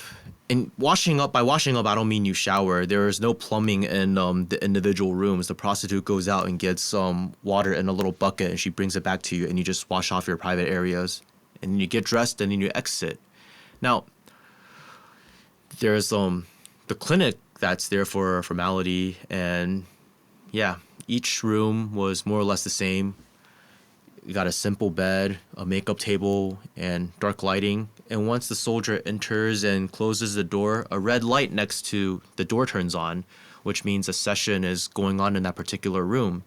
And at the time of this writing, each session is 40 minutes, and a soldier is allowed to ejaculate once. I heard later on, like towards the end of the system, like the sessions weren't like 40 minutes. They were sold in like 7-minute increments. But yeah. And soldiers want to make full use of the time, while the prostitutes do whatever they can to end the session as soon as possible. And that's where conflicts often arose, because if the prostitute manages to end a session early by getting the soldier to ejaculate, then the remainder of the 40 minutes can be sold under the table, and she keeps all of the money, since management's cut comes from ticket sales. Or it could also be because, like Andrea said, it's traumatizing. They want it to be as quick as possible, but it was a common thing for them to sell the extra time like under the table. So these rules led to soldiers engaging in pretty disgusting practices like applying topical numbing medication to last longer so they could try to get as much of the 40 minutes as possible. And at the same time, these prostitutes would do everything they can to get the soldiers to finish early. And a lot of conflicts arose. And like I mentioned earlier, there's no running water in these rooms. So after a session ends, the prostitute would leave the room with an aluminum basin, fill it up with water, give it to the soldier to wash off his privates. And oftentimes, because everything here was so fast-paced, the prostitutes wouldn't even bother putting on their clothes before heading out because they'd have to take them off for the next session. And it wasn't uncommon that during this process, like soldiers like queuing in the hallway would try to grope them. So it was quite literally a meat market. Can you think of anything more dehumanizing than this? Like, very few. Now, like I said earlier, there were required minimum numbers of sessions for each prostitute, and those who failed to meet the minimum would be punished. And like in the example above, corporal punishment wasn't unheard of. So it wasn't unusual for prostitutes to see like 30 to 40 soldiers a day, especially on paydays and holidays. And if this wasn't clear already, very few of the women entered the military brothels willingly. Many were sold into them by pimps who operated unlicensed brothels on the outside, while others were leased to the brothels by pimps. But of course, on paper, they all signed contracts, so they are there willingly. So, I mean, once again, this sounds very similar to the things that you've talked about, but maybe there are some details about what I just mentioned that are very particular to these special contract tea houses. Do you have any comments? It's interesting because what you said is like so extremely graphic, and I think that a lot of that stuff still likely exists in more developing nations, and also for sure some developed nations as well. But I know that there was a spray that men would spray on their penises, and then we would all as many of us as possible try to enforce condom usage on men for even oral sex when we were performing oral sex on them. So they would try everything that they could do to extend that time. And here it's more so an hour, but that's because it's not really in and out. They want like what we call the girlfriend experience. So they want the cuddling and the kissing and, that facade of it being authentic. You can still get like the 15-minute sessions, the quick come and go sort of things, or even 30-minute ones. But typically 1 hour is the norm here. But yeah, a lot of those things, same thing, like as you're walking you're walking one sex buyer to the front door that you've just finished with in the room, and another one is being walked to the room with another woman, and he's ogling you, or he's reaching out or saying, hey, when I'm done with her, I'm going to book with you. The hygiene, whenever you talked about that, the very first massage parlor that I ever operated out of under this woman had a severe mouse infestation. So we would see mouse droppings all along the borders of the walls in the rooms. And the woman refused to spend, I think it was about $800 Canadian to get an exterminator. So instead she went and adopted 2 free cats from a pet humane society. And then of course we got rid of the mice because the cats scared them away, but now nobody took care of these cats. And so they were urinating everywhere. There was strong ammonia in the brothel. They would shred up the vinyl that would wrap the beds. And when we say beds, we didn't really have beds. We had wooden frames that had foam and then were wrapped in a vinyl. So it was kind of like a table, sort of like what you would see as a massage table. And then we would just throw a sheet on top of that. But these cats would rip up the vinyl, so then you'd have the foam exposed, which would have seminal fluid, vaginal secretions, blood, sweat, anything in them. I've seen women who developed ringworm infections, had scabies infections, men who would come with severe herpes outbreaks, and they would just try to say this is irritation from shaving. They really didn't care about our health. You would see men who would masturbate in the shower, because thankfully we had showers, so we would try to get the men to take a shower first. A lot of them would refuse it, but they would masturbate in the shower first, and then you would struggle to get them erect again, and then they would blame you for that, and then they'd tell the owner that you weren't working hard enough, quote unquote. So then you would be encouraged to stay longer with that man to ensure that he left happy and had ejaculated. So many problems where it was always about what they call value for money. And they would actually go on these escort review boards, which are still in existence today, where it's literally men going on the internet and ranking women with numerical scales and giving play-by-plays about the sexual acts that they will or won't do, how enthusiastic she was or wasn't. And if you didn't perform well, your reputation would just be obliterated and you would not get any sex buyers. And then if you didn't have enough sex buyers coming in, the owner wouldn't want you at the brothel. So then you'd be driven out of there because you weren't earning money. So it's really this thing of you have to pander to these men, even whenever you're like, this is unjust, I shouldn't have to do this, or, you know, he can't ejaculate because he masturbated or sprayed this numbing cream on his penis. They don't care. The man, you know, nobody hears those details. All they hear is this man going to the review boards and saying, I didn't ejaculate with her. She didn't give me the full hour. After 30 minutes of intercourse, she told me she was sore and tired. She asked me to stop. No good value for money. I would not recommend, and I wouldn't repeat. So these women are really, you know, really, I don't know what the word is, but dependent on these men's approval to then continue getting other men to come and abuse them to receive that monetary gain from it. So again, it just goes back to how this whole system is set up against them, because who's going to believe her whenever it's like, you know, Elly said, customer is king, right? He's always right. It doesn't matter what happened. He has to leave happy. Yeah. So I also want to mention a few parallels. I'll try and make it quick because there's so many between that military brothel that you described and the modern ones, because they're not that different. They're really not. I mean, Andrea already highlighted so many points. I want to mention most brothels, like the one that you described, they have like a contact area that's usually like a bar room. The bigger ones in Germany all do, because the men want the illusion that they don't actually want a one-night stand, because you could get turned down. She might not be into you, or she, you know, might stop in the middle and say, "Nah, I'm not feeling it." Even though, of course, we know how common date rape is, unfortunately. But again, like even though he doesn't want to go through the trouble of actually picking up a woman at a bar, having to be like at least a minimum charismatic and appealing to her, he wants the illusion in the brothel. Although we have to say that, I mean, you really have to stretch your brain to not realize this is not a normal bar, because in Germany, some of those brothels, the women are naked. Not just in lingerie, it was full on naked, still in the awful high heels. And if they find that hard to believe, I have YouTube videos where I'm blurring all the nudity, which wasn't blurred on German TV, but I go through a TV, like a piece of German TV that goes into a brothel like that. And yeah, of course, the men want to feel the goods before they pay. Like that is normal. That still happens.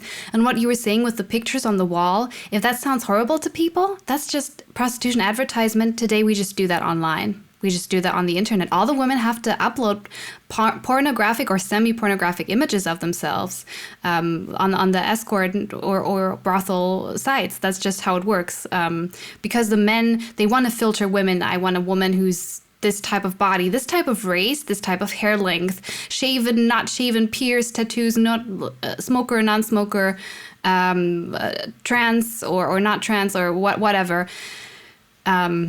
If that sounds appalling, that's just how the industry operates today. I also want to mention those numbers do stand out, 30 to 40 men per day. That is extreme. So I have not often heard that from women in German prostitution. That's, or like 7 minutes. You do get 20 minutes sometimes. You can order 20 or 30 minutes in German brothels. And what we used to have, so if you like where we did have women having to endure dozens and dozens and dozens of men per day, we used to have brothels in Germany offering something called a flat rate. And that means the man pays once at the entrance and he can go as many times with as many women as he can physically keep abusing, essentially. And that model did have, it was publicized quite big in the media because there were brothels offering this. Women were queuing outside to use this offer. And the reporters said, well, we spoke to some of the women and, you know, around the afternoon, a lot of the women were just crying because they couldn't take it anymore. And that all happened in a legal system. That all happened while legislators and media and the public watched, essentially. So I know people really, really struggle with this. We don't usually open, when we speak about this issue, we don't open with this phrase. But if that's not legalized rape, I don't know what is. When women have to keep going, when every part of their being wants to say no, but either because of poverty or the pimp, they have to keep going, how's that not paid rape? Yeah, and if the man doesn't orgasm, she's often encouraged to give his money back. So we would see that as well, too. I experienced that at times where men were so porn sick that they had developed erectile dysfunction and they could not perform without watching porn simultaneously while having sex with us in these brothels. And so if they couldn't perform and ejaculate, they would, you know, call us a scammer. If we didn't show our face in our ads, they would call us bait and switches, meaning like, oh, you appeared to be young, you know, your body looked young, but then your face was older, so you bait and switched me. And I know Elly has found some terms where they call them rip-off cunt.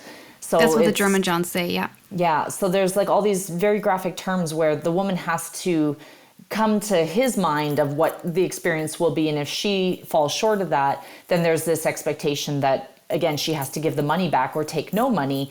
But mind you, she still has to pay that room rental fee. So, you know, I would have men that would come and have sex with me for an hour straight, very violently, very rough, and they would not ejaculate. And they'd say, well, I want half my money back.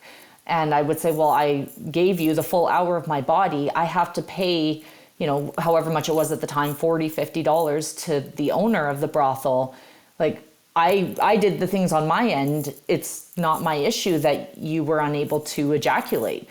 But that's how they view that value for money, again, going back to that. And then it was, well, she's not good enough, or, you know, she didn't care, she didn't do this, she didn't do that. It's always going back to the woman instead of seeing that this man is in an addiction cycle. And because of that, he's not getting that hit, right? His tolerance is too high, that nothing is stimulating him or taking him over the edge sexually anymore.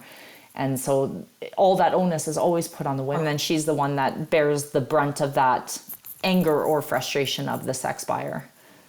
You talk about all of these horrors, and like people who have like a different image of what the sex trade is like, and they, I guess, for lack of a better term, choose to enter. I'm pretty sure the illusions are shattered like very quickly, which is why in your book you categorize prostitutes into 3 segments: the outright trafficked, the financially coerced, and the ones who are doing it out of free will. And from my research, and the vast majority, if not all of the prostitutes in this system fall into the first 2 categories. And I'm willing to say that everywhere in the world that's the case.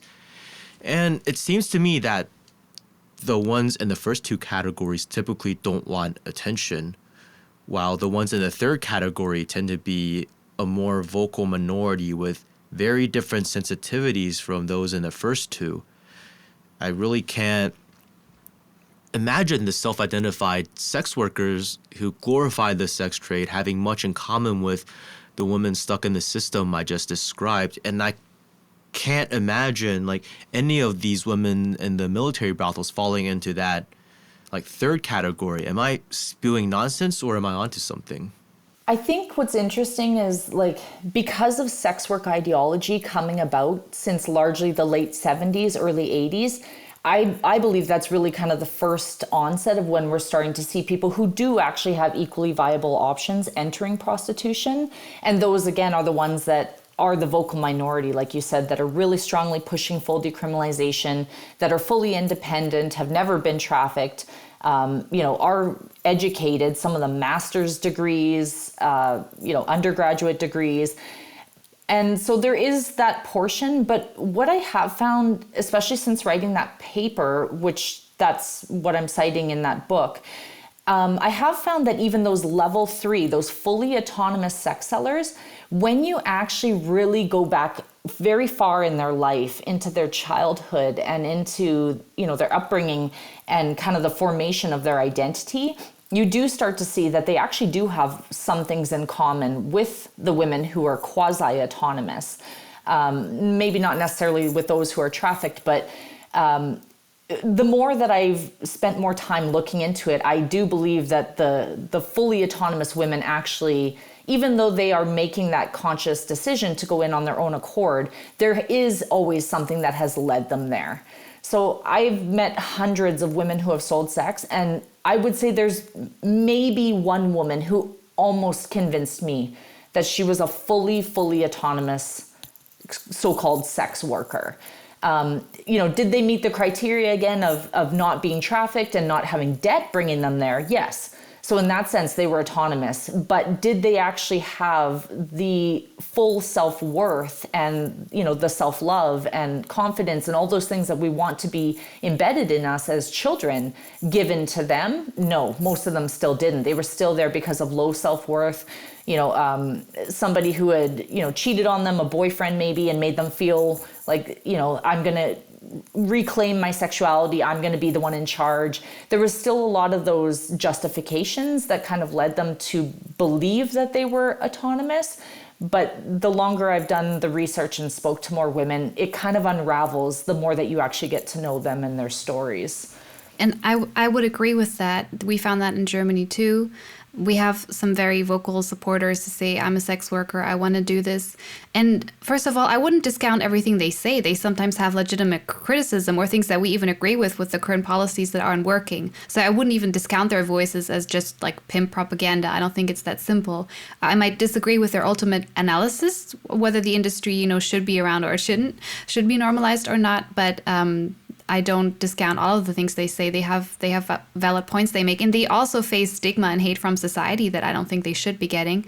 But yeah, I also found if you listen to them longer than 5 minutes, many women have horrible stories to tell, and I don't always know their background, their family history, but if you read their blogs, that happens across the board. It doesn't really matter why a woman got into prostitution. It's very likely, if that didn't already happen in childhood, it can still happen in prostitution, that your definition of what is disrespect and violence just shifts and is often dramatically different to the average woman on the street, unless maybe she's a DV survivor, because some women who've experienced domestic violence, the same thing happens. We often compare prostitution to a domestically intimate partner violence, because if you have a friend in a situation like that and she or he is telling you, my partner, puts me down sometimes. No, but he does nice things for me too. The same way that the so-called happy sex workers saying, yeah, I did kind of get strangled last week, but I did really make good money, and most of the guys were really sweet. You hear a lot of that because, this industry has a way of breaking the self and breaking the boundaries until you just end up with a completely different definition from even the law or many other people in society, and really horrible things just become your normal, and this is sensitive to talk about because it's not nice to long-distance psychoanalyze people and say, you're just all traumatized, you don't know your boundaries. I don't want to say that about every single woman. I don't know her, but that is something that I have observed. Very, very concerning stories from some women who claim to be very successful and very happy. And I don't think we should be going after them. I think we should be focusing on the big pornographers, the big brothel owners. I think those are the enemy, if you want to say that. And I want those women, because that happens all the time, if they ever change their mind, if they're ever like, actually, I don't like this industry. Actually, I think, yeah, this is traumatizing me. Where do I go? Where are my allies? When they lose all their sex work friends, if we have been antagonizing them and attacking them and demonizing them, they have nowhere to go. And I want them to be able to come to the survivor movement or whoever and get the support they need, and yeah, to heal and move forward. Yeah, there's a big process of deprogramming. And that's what, again, we have to remember is I wrote a paper about this actually called Sex Work Ideology as Cult-Like Thought Reform. And it was published by Radical Notion, I think in 2021. And in that paper, I try to contextualize this understanding of the ideology and how it captures you. And so it really takes a long time, even after these women leave prostitution, and even myself, for a long time, I still tried to justify certain things in certain ways because it linked to my preconceived notions that were really created because of the prostitution system or because of sex work ideology exposure prior to going into the prostitution system. So it's like what Elly said, it's not necessarily that they aren't experiencing the same things that these trafficked and quasi-autonomous women are. It's just that they're oftentimes cognitively reframing it in a different way based on their grooming, essentially, of society as to what constitutes violence. And then also that numbing out that happens to protect yourself. And many women have said that, like, if I actually acknowledge what was truly happening to me in that moment, I never could have survived that. So I had to tell myself, that guy was just a jerk. He wasn't representative of, the system. He was just a bad egg, right? And try to compartmentalize. And that's what we talk about a lot, is that compartmentalization, because that's the only way that this industry survives, is by compartmentalization. But the lines between all of these things are very fluid, and there's a lot of gray areas and a lot of similarities across the board. I think a huge part of sex work ideology is sanitation of the sex trade. And I guess in the example you listed, you talked about your own experiences. It does serve a purpose in making the whole situation more tolerable and justifiable. And I think even before the emergence of sex work ideology in the mainstream, we already saw a lot of this sanitation going on in the form of euphemisms. In this book I read, the same book, he had like a bunch of rules from various brothels copied down by his various friends, and he collected them all. And I'm just choosing from a few of them. And imagine like you walk into a building and these are just listed on the walls. Now, the following 4 rules that I chose that stood out to me were for the prostitutes. The first one was entertainment for soldiers and officers cannot be refused without reason. Number 2 was do not serve officers or soldiers who refuse to use condoms and apply antiseptic ointment. 3, no seeking gifts from officers or soldiers. And 4, no gambling or excessive drinking. So the fact that these rules are written there says a lot about the whole situation, but at the same time it's using language that sanitizes the situation, like entertainment. And now the following rules are for soldiers and officers. Number 1 is check the health certificate of the server. 2, do not forget to wear a condom and apply antiseptic ointment. 3, insert the penis into the vagina slowly to avoid abrasion. 4, if any symptoms of a sexually transmitted disease occur after entertainment, consult the doctor immediately and do not conceal it. 5, do not forget your duties during entertainment. 6, withdraw quickly upon ejaculation, do not linger. 7, after the act, take 2 to 6 anti-inflammatory tablets orally or inject penicillin. 8, those who are intoxicated are not permitted to purchase entertainment. 9, ticket required for entry, no refunds for purchased tickets. 10, do not discuss military intelligence. 11, those with family in Taiwan are not served. Now this, I guess, wasn't written in all of them. I guess it was written in like 1 or 2 of them. And 12, if service is inadequate, provide feedback to management for improvement.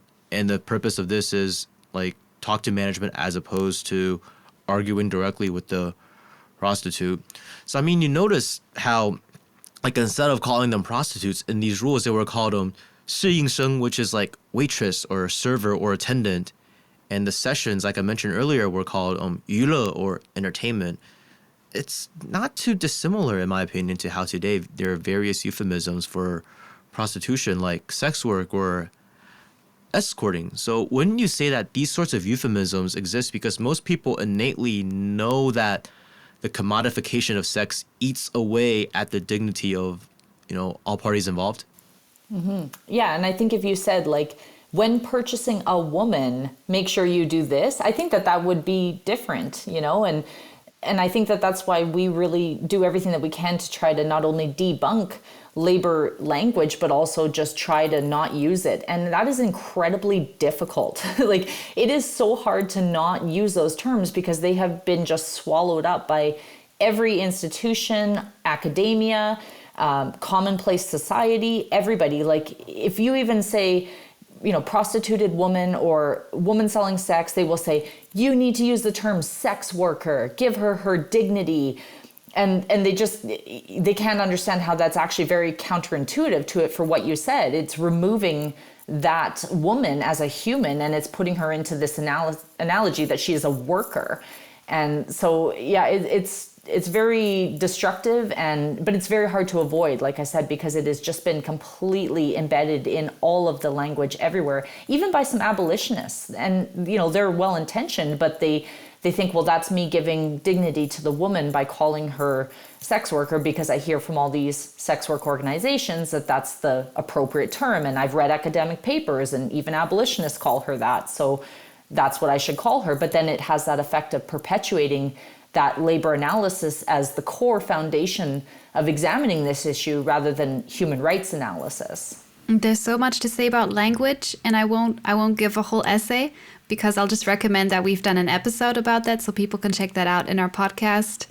And then there is no perfect language, but we give some recommendations and we go into some of the history because people have always wanted to shy away from actually naming it as it is. And at the end of the episode, we do an experiment like Andrea just did. What if we say to buy a woman, or what if we say pay to rape? Then everyone recoils. It just like pops the bubble of the illusion right then and there.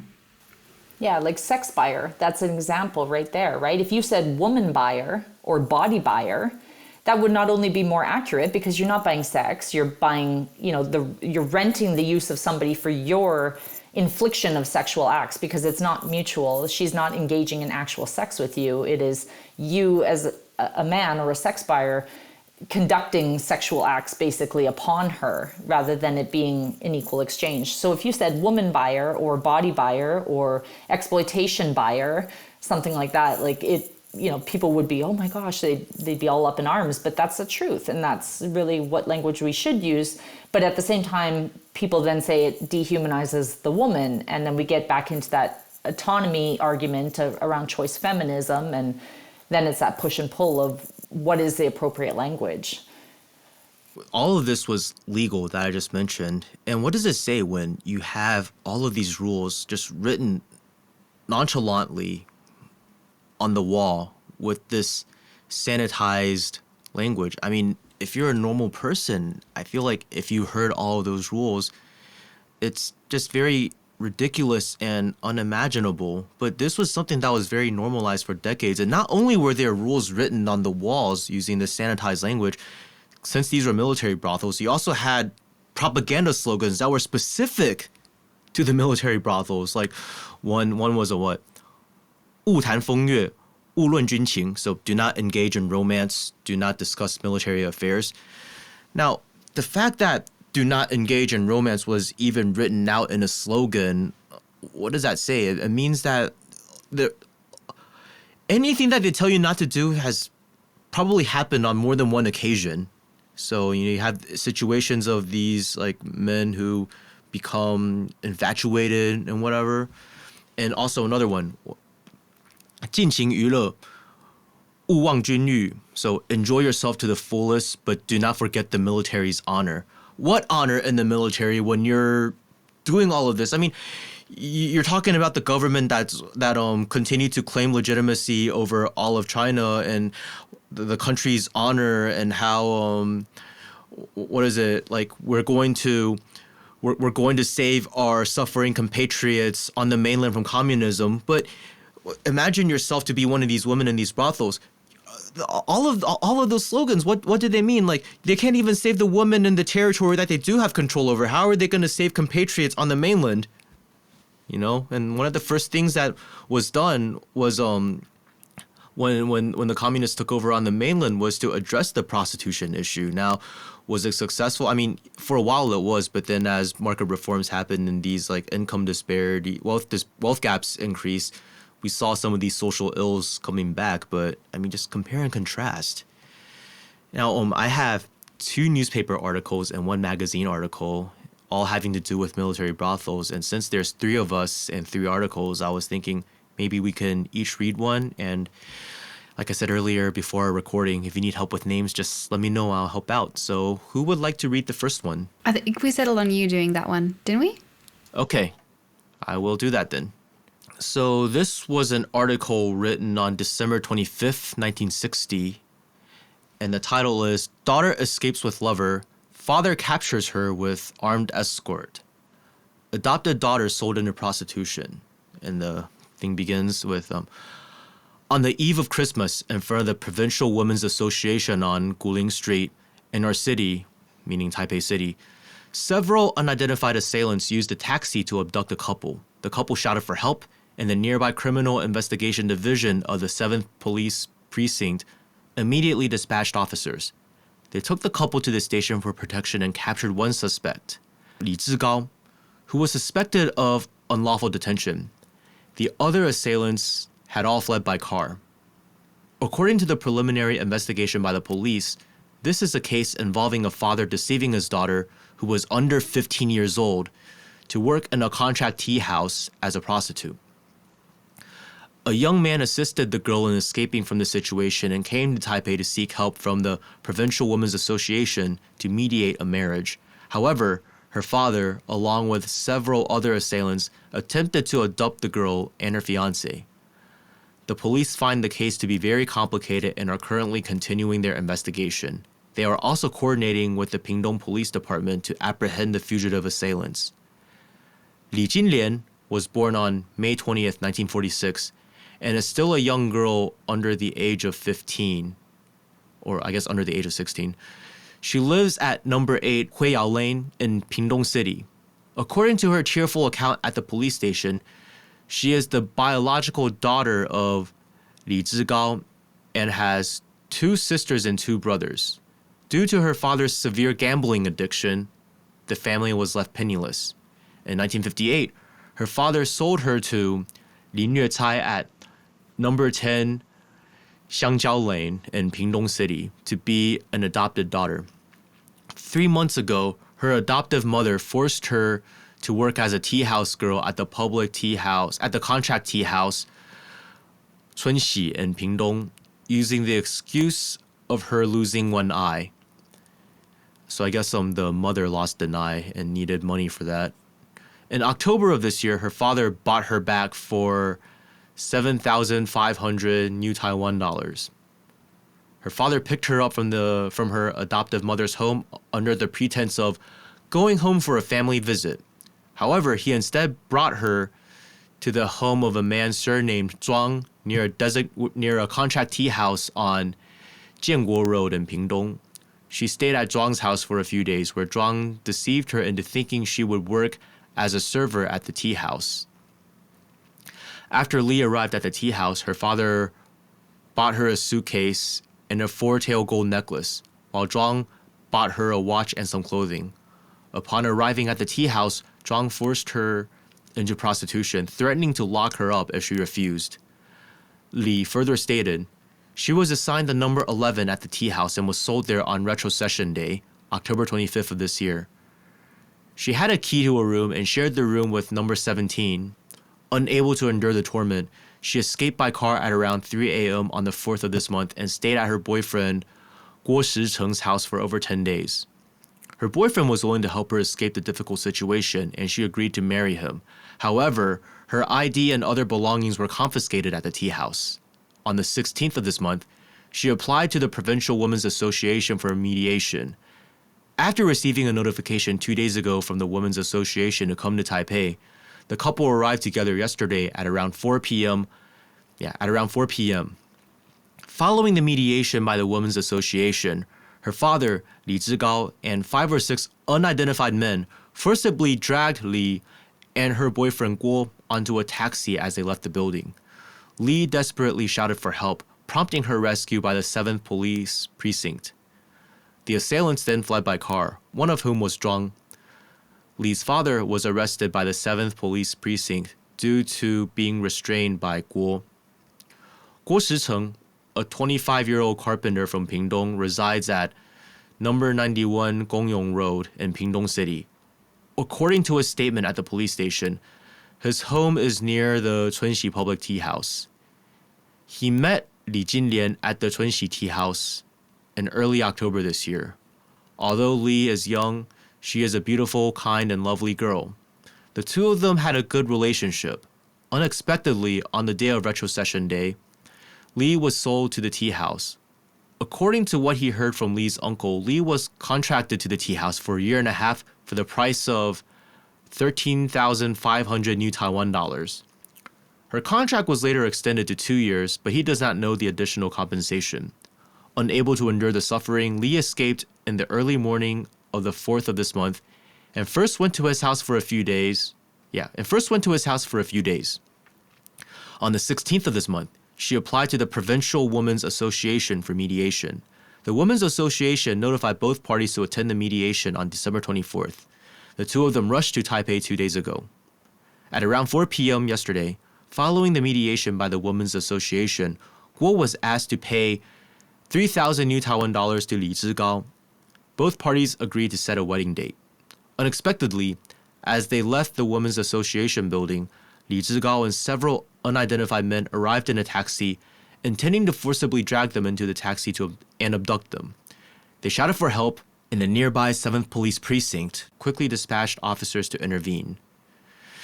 My guess is this story is not surprising at all to either of you, but it doesn't make it any less gut-wrenching. And one thing I want to point out is the so-called boyfriend sounds to me like he was a sex buyer. I have a lot to say, but I just want to ask, where was this published? Is this a serious newspaper or a cheap paper? Because I was just wondering about journalistic standards. A serious newspaper? Serious newspaper from 1960, yeah. So, the first thing is privacy conventions must have changed because you could not publish that in Germany today. Thank God. You would have to not give addresses and full names. Because you can identify those people basically. And just even today, imagine the impact if a story like that about this girl or a young woman was public, how that would haunt her.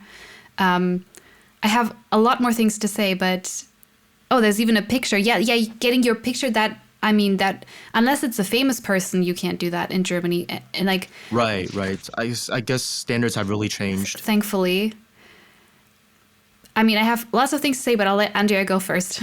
I actually don't have a ton to say about it, other than that it's gut-wrenching to just hear how many people were plying to get at this girl, an underage girl. And I don't know, back in 1960 what the laws were there, if, because I know we look at Andrew Tate and them, I think they were saying in Romania, 15 is the age of consent. And so they were supposedly having sex with 15-year-olds, and it wasn't illegal. But obviously this is trafficking very clearly. So that's a totally different category. But it's just sad to hear, the adoptive mother is forcing her to try to, cover the cost of her losing one eye. And then she's got, other people trying to get at her. I think it just speaks to the realization of how minors are really hot commodities in the market, and everybody always wants to say, well, it's over 18 and stuff like that. But there was a study done, I can't remember, I'd have to look it up now, but they were studying the prostitution population in Thailand, and they found that 40% were children. So when people hear these stories and they kind of think that they're one-offs, They're not, first of all, but they oftentimes don't make the news because, like what Elly said, there's a lot of privacy concerns around naming exploiters because that will reveal the identity of the minor who has been exploited, and that could stigmatize them and hinder their ability as an adult to then be accepted into mainstream society. So, like, I think these stories, we have to hear them, but it's very telling of how young teen girls are really just these hot commodities, and people know that the sex buyers will buy them even though they are minors, you know. So it's not, and that's not to say adult women are not trafficked. Obviously that happens in, you know, crazy numbers, tens of millions of women worldwide, but there is a big portion of girls. You know, it really speaks to how the younger women, the teens, are really those that people understand to be so valuable to the sex buyers, that really they don't care. They don't discern if they're buying an adult or a minor. There's so much to say. I'll try and keep it brief. One of the biggest groups at risk for prostitution as minors and adults are kids, especially girls who grew up in care, who ran away from abusive families or were groomed away from abusive families, which kind of sounds like it happened here. Like, she's surrounded by perpetrators, not just the traffickers, that adult boyfriend, not a boyfriend to me, that's a pedo criminal. And I should say, so one thing I do want to mention, for example, in the United States, there is a lot of talk about trafficking of underage girls. And yeah, we care when it happens in the brothel. We also care when an adult man is marrying an underage girl, which is still legal in a lot of United states in the US, and not just there, elsewhere. Like, age of consent laws were fought for by feminists, and then I call them pedo criminals. I don't like to say pedophiles because it's crime, not love. Men who perpetrate violence on kids, in this case, mostly men on girls, but, you know, boy victims exist too. They have a lobby also, as creepy as, yeah, of course they have. And they have, in Germany, been quite successful because our age of consent is actually 14. Thankfully, that's not the minimum age for prostitution. But that had to be clarified in law. So it's actually only been 18 since 2008, I believe. So only in the 00s did we raise that to 18. It was 16 before. And in Switzerland, the minimum age for prostitution was 16 until 2013 or 2014. I'll provide sources for that. So legal trafficking of minors into legal brothels wasn't criminalized that long ago. That's in all of our lifetimes. And the survivors of that where's their compensation? I was already an activist against sexual exploitation. I only learned that we raised the age to 18. I only learned that the last couple of years. So we love to forget our history of legal child exploitation in all these countries. But just one last point. We were talking about language. The language of sex work is creeping into the area of child sexual exploitation, and we keep seeing child sex worker, and not just in the cheap papers, but in like big government agencies. The government of New Zealand has used that language. Reputable outlets that are even tasked with the protection of children are sometimes now using children in sex work, underage sex worker, minor in sex work, client for the pedo criminal. Right? The man who pays to rape the child is called a client repeatedly. So we need to fight that language for the adults, but also for the minors, because the people who keep saying sex workers for adults and consenting, their language is dripping, dripping, dripping where it really doesn't belong. And on that note, would you like to begin reading the second article? Yes, and I think the only word that I can't pronounce is the woman's or girl's name. Yoati. Yoati? Yes. This article is from November 26, 1964, so not too long after the first one happened, so 4 years apart. Okay. So, tea house implements lynchings. Owner, a demon king. Poor girl unable to bear abuse, fled barefoot to Taipei. A young girl unwilling to endure a life of abuse, after several days of exposure to the elements, arrived barefoot in Taipei on the evening of the 24th, wearing only a thin shirt and shorts. She's currently under the protection of a women's organization. So... Yoati. Yeah, sorry. I don't know. I already want to comment on the story. I just quickly want to mention the fight for the rights of girls and women in prostitution exists since the first wave of feminism, and women like Josephine Butler are the foremothers of that, who was an activist around that in Great Britain. And back then, it used to be really dangerous to advocate around this because men would protest you, even if you spoke about the trafficking of girls. Protest you, set buildings on fire where you were trying to speak, and so I mean. That's way earlier than the 60s, but I'm just saying, okay, so thankfully there is some infrastructure, just like domestic violence shelters. Feminists or women's activists were fighting for these girls. So that's the only thing that in all this darkness that stands out to me. Well, somebody cared at least. Okay. And I want to mention, people, I don't want this episode to be like, I don't want people to in this episode with the conclusion that like, oh, the people over here are so evil or whatever, because we have these types of people in all societies. But I want to point out that it's very important to understand that the system ended because of the people over here who protested against it and pressured the government to get rid of it. Exactly. Okay, I'll keep going and try not to interrupt myself every 20 seconds. Yo Adi, can you say it one more time? Yeah. Yo Adi. Yo Adi, who risked her life escaping a fiery pit, told reporters yesterday. Looking to save money for her wedding expenses, she began working as a prostitute at a contract tea house in Pingdong in December after being introduced there by her adoptive mother's friend. She initially intended to work for only 3 months and did not expect to lose her freedom immediately upon entering the tea house. Yo Adi said that the tea house owner hired 6 bodyguards, but they never protected the women. On the contrary, their job was to whip and beat them. Yo said the owner required the women to serve at least 20 clients per day. If, during settlement after closing, any of the girls failed to meet the owner's demands, the 6 bodyguards would take turns beating them with baseball bats. When punished each night, they were forced to remove all their clothes. They were not allowed to cry out or scream while being beaten, or they would suffer even more. Yo said that in order to avoid physical torment, every woman in the tea house would force herself to serve clients even when sick, and that they would use any means to get clients. As long as someone passed the tea house, they would do their utmost to drag the person in. Therefore, many nearby residents dared not pass by the tea house after dark. Yeah, we see it spilling out into the community.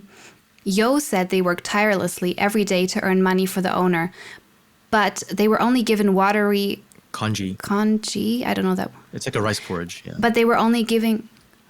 A porridge? But they were only given watery congee, so rice porridge, to eat. Under such conditions of physical abuse and hunger, 2 of the girls have already lost their sanity. On the night of the 18th of this month, Yo could no longer bear it. Seizing an opportunity while serving a client, she climbed over the wall and escaped from the tea house. She sought help from a passerby who, seeing her pitiable state, gave her some money. Fearing she might be caught and taken back to the tea house owner, Yo first took a train and then walked for several days, finally arriving in Taipei. When she arrived in Taipei, she was wearing only a thin shirt and shorts, wandering alone on the streets. Later, a kind-hearted woman found her, gave her some clothes, and took her to a women's organization for protection. Yo told reporters yesterday afternoon that she hopes law enforcement can crack down on the illegal activities of the contract tea house in Pingdong to prevent more girls from suffering.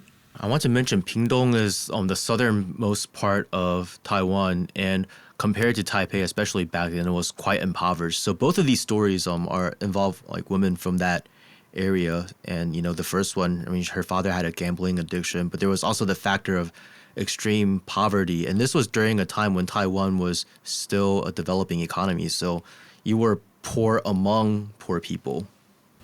Mm-hmm. I have a lot of thoughts. I don't know, Andrea, you want to go first? Yeah, first of all, these are so grim, but it's, I think, nothing that is shocking, but it's very sad. But what I find interesting about this is kind of that argument of that quasi-autonomous seller, right? So it isn't a situation of outright trafficking, unless I'm seeing that, was she a minor? It doesn't state her age, it just says a young girl. So obviously if it's a minor, it is trafficking regardless. But if not... I don't think she was. I think she was just trying to save money to get married. But let's just assume for the sake of argument that she was of age. Yeah. So then it says like she initially intended to work for only 3 months. And so I think that that's pretty universal of women who do enter it quasi-autonomously because of debt. And I know for myself, I said 2 months, that's all I'm going to do this for, just to get out of the red and back into the black. And then that ended up being 7 years for me and being swallowed up by sex work ideology. So I found that to be interesting because I think that that's a very common belief, is that you're just going to get so rich and, you know, it's going to fix all your problems in such a short period of time. And it really negates the issues that come about the longer that you're in prostitution, like the self-soothing that you get into and all that kind of stuff to endure it. And that extends your time in the industry. And then the other part here where it says, Yo said that the tea house owner hired 6 bodyguards. Really, those are enforcers, right? And we've talked about this extensively too, that who are they actually guarding? And they're actually guarding the interests of the business and the owner. And they're not actually there to protect women because they're not sitting in those rooms with them. And they are very unlikely to go after a sex buyer who would be violent because that's their customer base. So really, I would say enforcers is more of an accurate term. But did you translate like this word for word? Because it's very interesting to see in an article in 1964 that they're saying like the client, because that is, again, that labor language that I don't think we've seen for quite some time. So or maybe that was just how the individual who wrote that book translated it and just used modern. I translated it. I just used like whatever like was easiest for me.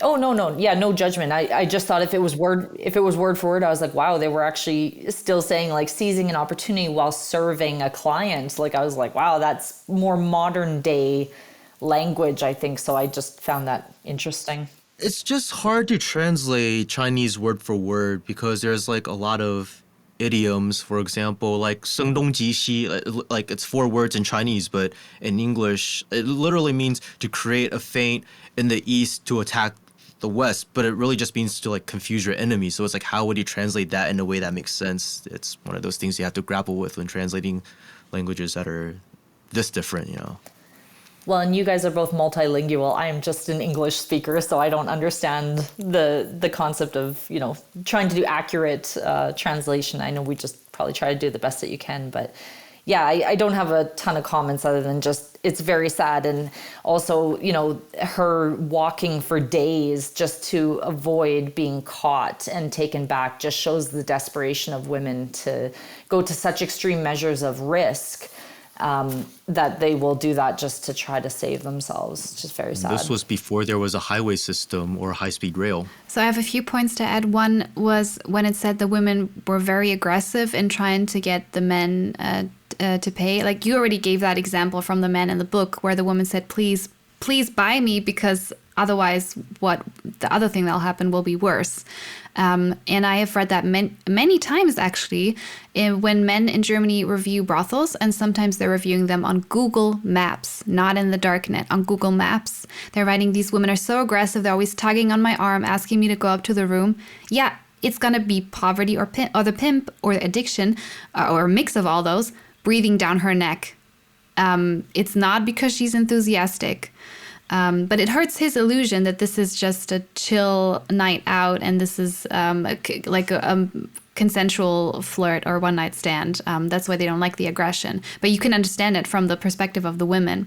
The other part, the malnutrition. Malnutrition is still a real issue for women in modern German prostitution. There's a lot of people leeching on women in prostitution, and one of it is just the nearby fast food. I don't blame the individual fast food worker, of course, but a lot of those women are getting bad food or not enough food. And a lot of them are not, they're also dissociating all the time because of the unwanted sexual contact or whatever you want to call it. And if you're not feeling your body, you're also not going to be good at feeling your tiredness, exhaustion, pain, and hunger. So I have met a lot of prostitution survivors who struggle with food. IBS is very common too. And this is explicit, but people need to know. Unwanted, repeated anal sex is bad for your bowels. and just trauma is bad for your entire reproductive system, digestive system, etc. The other part is the part about sanity. It said that women were driven into insanity. And we have a huge problem with women who survive violent situations being called crazy and borderliners and menace to society because she's aggressive and difficult when she actually has raging PTSD. And so a lot of those women come out of prostitution, they're put in a psychiatric clinic, declared insane. That also hurts her if she's in court trying to take an abuser to court. They'll say, oh, she's a borderline or whatever. We don't believe her. So yeah, the sexual exploitation we know a lot of women are driven to suicide. It can break someone's psyche. That's kind of, when we say it's good for men's mental health, and all of us in this work know women who are no longer here or no longer here as healthy and present as they could be if this hadn't happened. And it just hurts to hear that, because the mental health of those women, we don't go beyond stigma. We just say the stigma hurts, and the stigma does hurt. Of course, it's a big issue, but the fact that prostitution itself caused a lot of that trauma, we're still not willing to talk about it, even though that takes so much from women. Yeah. Now, before we get into the last article, I want to quickly talk about Kinmen or Kinmen, since the article is about a prostitute who was working there. While military brothels on Taiwan Island were phased out over the 1970s, the last military brothel operated in Kinmen until 1992, because until 1992, Kinmen was considered the front line of the ongoing Chinese Civil War and essentially treated like the DMZ in Korea. So civilians on Taiwan could not travel there. However, a system was set up so that there were 250 prostitutes there at any given time, all on 6-month contracts that could be renewed at the end of the term. And the average age of them was 23, and during the term of the contract, their food and clothes were provided by the military, and they got to keep 70% of what they make, work from 8 a.m. to 11 a.m., and then from 2 p.m. to 9 p.m., 6 days a week, and they took every Monday off. And back in 1960, the military brothel tickets in Kinmen were divided into 3 tiers: officer for 25 New Taiwan dollars, sergeant for 20, and soldier for 10. And once again, while they were, on paper, they were women who willingly signed contracts, many were sold there by pimps, or they were caught for unlicensed prostitution in Taiwan and were forced by their pimps to enter these contracts. So, yeah, we can start reading the article from 1960 about an unlicensed prostitute who ended up being sent to the front line in Kinmen. Okay, so this article is called Exploring the Secrets of Military Paradise. Each female attendant has her own private room, varying in size and decor. Each room has a numbered green light above the door. When the light is on, it indicates that she is available. The doors are always closed. As we passed by the officers' section, we entered a room without a lit green light, room number 1X. I guess it's anywhere from 10 to 19. Oh, okay, interesting. Miss Zhenzhen? Zhenzhen, yeah. Zhenzhen? Okay. Miss Zhenzhen from room number 1X was leaning against the headboard reading a novel. When she saw the manager bringing in guests, she quickly got up to greet us, her clothes still disheveled. While she was busy preparing tea, I took the opportunity to observe the decor of this small room. The most prominent feature was a large double bed, which took up almost a third of the room, covered with an exquisite straw mat.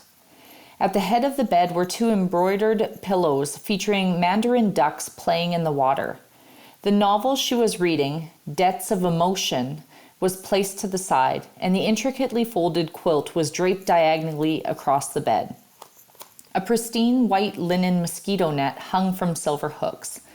Next to the bed was a wardrobe, on top of which were 2 leather suitcases and some shoe boxes. A small round table stood next to the wardrobe, surrounded by a few scattered chairs. The windows on the east and west sides were covered with thick blue curtains. The walls were adorned with colored photos of both local and foreign celebrities.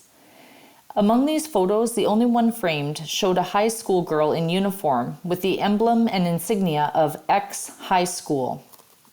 Perhaps I was too absorbed in gazing at the photo of the schoolgirl, and I didn't even notice when Zhen politely brought me a cup of tea. She then started a conversation. "Do you think that girl in the photo looks like me?" "Is she your sister? She looks a lot like you, but younger than me, right?" Of course, I was younger 2 years ago than I am now. She spoke nonchalantly as if talking about someone else. "Oh, then why don't you continue your studies? It's surprising to see a high school educated girl in this line of work."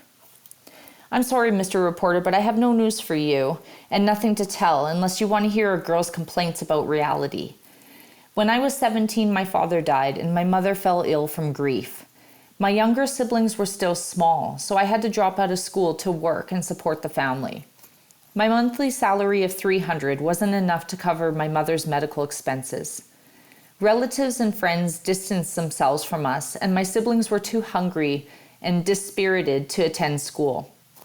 So I deceived my mother and secretly used the capital my parents gave me to earn money to treat my mother. Due to my young age and lack of experience, I was caught by the police and sent to Kinmen for unlicensed prostitution. However, most of the other sisters here voluntarily signed contracts. Whenever I am subjected to the desires of clients, I think about the devil's money I receive in return. So whenever I suffer, I console myself by thinking that enduring a moment of pain brings me a lot of money. Mr. Reporter, don't laugh at me for being materialistic, but money can cure my mother's illness, pay for my younger siblings' tuition, and most importantly, I can't easily earn this much money doing anything else. I have to send $2,000 home every month. In order to reach this amount, I try my best to satisfy the clients so that I can sell more tickets more easily. When I first arrived, I used to secretly shed tears in the quiet of the night, but later on, I got used to it. Maybe I became numb, and I don't cry often anymore. Moreover, the people who come to the military brothel are seeking pleasure. They usually have tense bodies and minds from drills, work, and combat. They hope to find relaxation and comfort here. How could I bear to let them feel the sorrow of my fate? People who come to the military brothels are from all ranks and branches. Soldiers go to the soldiers' sections, and officers have their own section. In our officers' section, most of the clients are junior officers. It's not that senior officers can't come.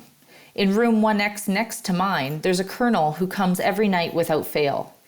Officers of colonel rank and above can go to the high-class section for entertainment. This is located in a Western-style building in Kinmen's Shijen village in New City, located in the 3 principles of the People Model County. Because the building is tall and frequented by high-ranking officers, it has earned the nickname high-class section. Officers who enter the high-class section don't necessarily have to buy entertainment tickets. They can also have tea parties, which means calling a girl to chat and flirt.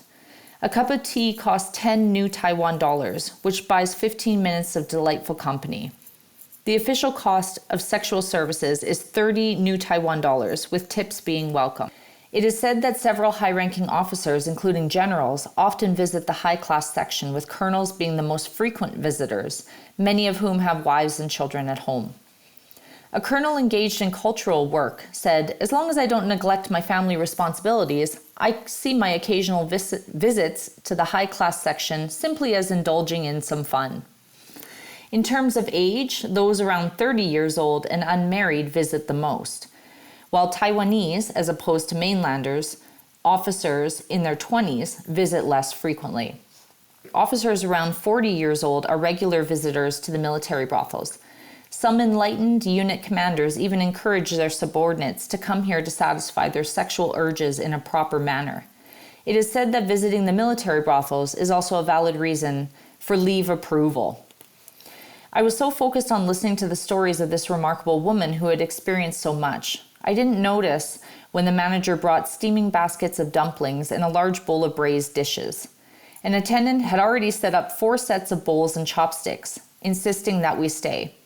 We sat down with the manager to share the meal, and Zhen and a civilian officer sitting on either side.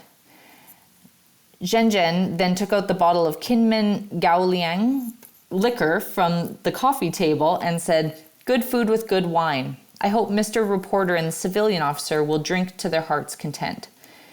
Zhen placed a piece of poached chicken on my plate and said, "Do you like this chicken leg?" The civilian officer, who had been silent, also spoke up. "Stop worrying about how to write that article. Let's enjoy the wine tonight. Cheers." Well, my thoughts on the article is that there's a lot of things still that we see today. So when it said, "It's surprising to see a high school educated girl in this line of work," that's the acknowledgement of the understanding of the vulnerability of women and girls in prostitution. And I would have sex buyers say that to me many times too. "You seem very well educated. What are you doing here?" You know, as if they knew that they were going to buy a woman from a lower socioeconomic level or lower level of education. So I found that was very telling. And then I also saw the part where she says, "I think about the devil's money that I receive in return. And whenever I suffer, I console myself by thinking that enduring a moment of pain brings me a lot of money." So that again talks to that dissociation where again, she mentions it and says, "When I first arrived, I used to secretly shed tears in the quiet of the night, but later on I got used to it." So that just talks about that numbing effect that we see occurring in prostitution. And I can speak to that myself as well. Like for the first couple months, it was horrific. And then after that, it was a shift in my mind that took me from a victim to a sex worker. And somehow that cognitive dissonance and that dissociation was, not only a blessing, but then it also did end up being a curse because it keeps you trapped in that cycle of justifying what you're doing and rationalizing it or things that are being done to you. So I think it just really... So it's like a drug in a way. Yeah, I think it just really shows that so much of what we see now, that understanding that these women are vulnerable and that they have to go into these, alternative states of mind to survive it is universal. I don't really have a lot to add, except she says pretty explicitly how she feels or hopes that what she does is good for the men. And that's part of the coping mechanisms that we've been talking about throughout this. If you believe that the only thing you're achieving is male orgasms, that's not... Like everyone needs to feel that what they do has meaning. That's completely understandable. So that women tell themselves, but I'm holding marriages together. That's a popular one. Or I'm... kind of being a sexual therapist, we already talked about the dangerous implications of that. It's totally understandable why the individual woman would tell herself that, but we as a society shouldn't accept that as a blanket statement and not question the implications or the situations that it arose in. Right. So after, reading these accounts, I think it's one thing to simply end the sex trade in a given society, but even if prostitution were to disappear tomorrow, the negative impacts that prostitution has brought to society, ranging from how men view women or how women view themselves or how people make sense of sex and relationships. These things do not just go away. So what steps do you think a society should take to cure itself of the negative impacts of the sex trade? I think, again, that's such a hearty question with many, many answers because, like Elly said earlier, it's very multi-generational. We have to remember that a lot of the times the attitudes that we're seeing in young men now are the result of the attitudes of their fathers and grandfathers. And unfortunately, their mothers and grandmothers' attitudes because they fell privy to that narrative, that social narrative as well. So I think it is going to be a very long journey. And I think that that's what stops people from trying to change the narrative is because it is so complex and it requires us to address legal issues and how women are classified in law, crimes, how we address crimes against women, especially around sexual exploitation, moving from that labor analysis to a human rights analysis, workplace opportunities for women so that women actually do have true economic equality and decisions and options for them that can, be there for them instead of the prostitution industry. Media plays a huge role in that. So a lot of, working with people in media to understand language and to, choose their wording, because people read these things and it's most people are a blank slate when it comes to this, because it is a secretive world and activity. So we have to remember that everything that people are hearing has been imprinted upon them from someone somewhere. And so it's really going to come down to that cultural narrative, but also holding abusers accountable, which is, again, why we go back to the Nordic model being the right approach, because it recognizes that power dynamic. It recognizes the violence at play, and it really then shifts to holding the abusers accountable and recognizing that those who are being victimized are being victimized. So I really think it takes a whole approach, on both a social and economic level. It's a lot of work. Yeah. Yeah, it is a gigantuan project because it ties into all these other issues. And then many people look at that and get defeatist and are like, yeah, is it even worth it? Every woman who doesn't end up exploited or who gets to heal is worth it. I don't know. It's like, it's just because we won't see that super egalitarian world, or there's no guarantee that will ever happen, doesn't mean it's not worth fighting for. I think people who work on other issues like environmental protection or things that everyone can agree on, most people that we talk to are against child marriage, right? Like, there's millions of girls around the world affected by that, or FGM. There's general consensus that those things are terrible. And just because it's really hard doesn't mean we shouldn't do it. But the other thing that's hard at this is that there is a lot that ties into prostitution that people really don't want to give up. So we do have allies that are against prostitution, but they kind of want to keep their porn. And that doesn't work because those are essentially the same women. Those industries are inextricably linked. We didn't have time to get into that, but they are. The backgrounds of those women, the outcomes for those women are essentially the same, except their abuse is immemorialized, right, on the internet for as long as we'll have digital infrastructure. So no prostitution also would mean no porn, no stripping. No one's saying you can't do sexy dance, but you can't make a woman's income and her survival dependent on having to, strip naked and be vulnerable and objectified in that way. It means we also need to look at our dating culture, our marriage culture, the conservative cultures. You can't marry off your young daughters. The whole ending the Madonna whore complex means you can't push girls to marry at 18 or 19 even. You need to actually let them develop their own vision for life, their own sexuality. So we also need to overcome purity culture. And on the other hand, people who want to have a very pro macho man hookup culture, no, we're not doing that either. There are some men who would say like Tinder is kind of like a cheap prostitute. We don't want that either. We're not saying, oh, ban casual sex, everyone needs, right? I just said everyone does not need to get married. Let young people explore, but that should happen with meaningful consent. I mean, we can talk about what that means, that we're constantly figuring out what that means exactly. But we also don't want the kind of objectification that a lot of dating apps today normalize, that I don't think are healthy for anyone. We know that sex, actually young people are having less sex. So whatever this sexual culture is, we need something else. But how to formulate that and create that under current circumstances, it is tough, right? It is really hard. We need healthy portrayals of relationships and sexual exploration in media, in movies and books. Unfortunately, we're at a terrible point where all that stuff is just incredibly pornified. I've just been getting so depressed researching what young women and girls even younger than me are writing in fan fiction. It's unfortunately very toxic. But that would be one place. Like, what ideas do young people grow up with in movies and books, etc.? That's the cultural front. We got the legal front with how do we define what's violence and what's consent in the law. Holding accountable our big public figures. The whole Me Too movement in this really matters. We need to hold men accountable. And we would hope that one day part of the Me Too movement is your career ends if you rape your co-star. It's also going to end if you raped a woman at the brothel. So it's a unbelievably huge project. That's why we need to put like hands across the aisle and work with anti-poverty efforts, anti-racism efforts, migrants' rights, anti-war.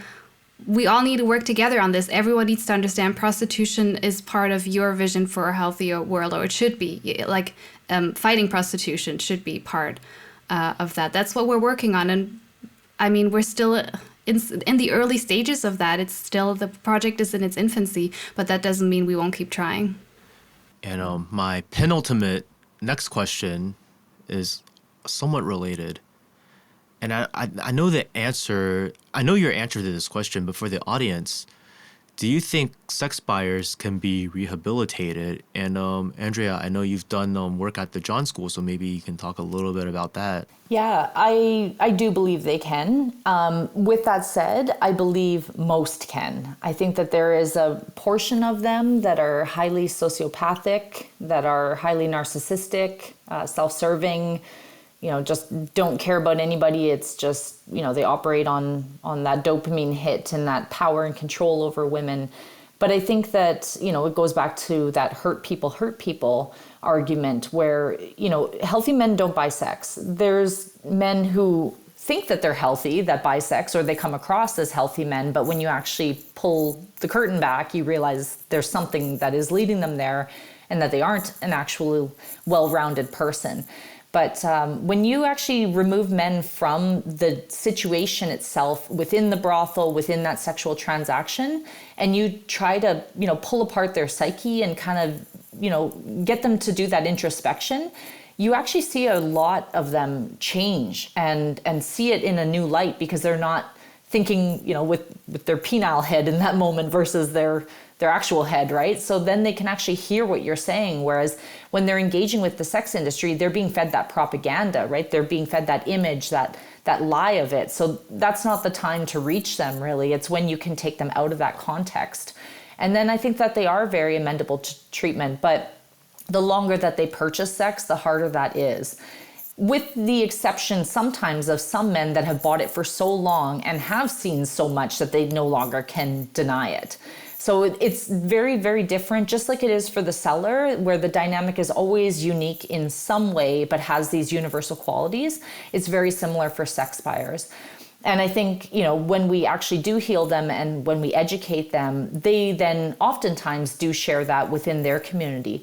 Because when women say it, we're prudes, we're frigid, we're, religious nuts, all these things. But when men say it, men actually hear it on a different level. But unfortunately, a lot of men, sadly, I have realized, only typically tend to change for self-serving reasons. So again, I could be arrested.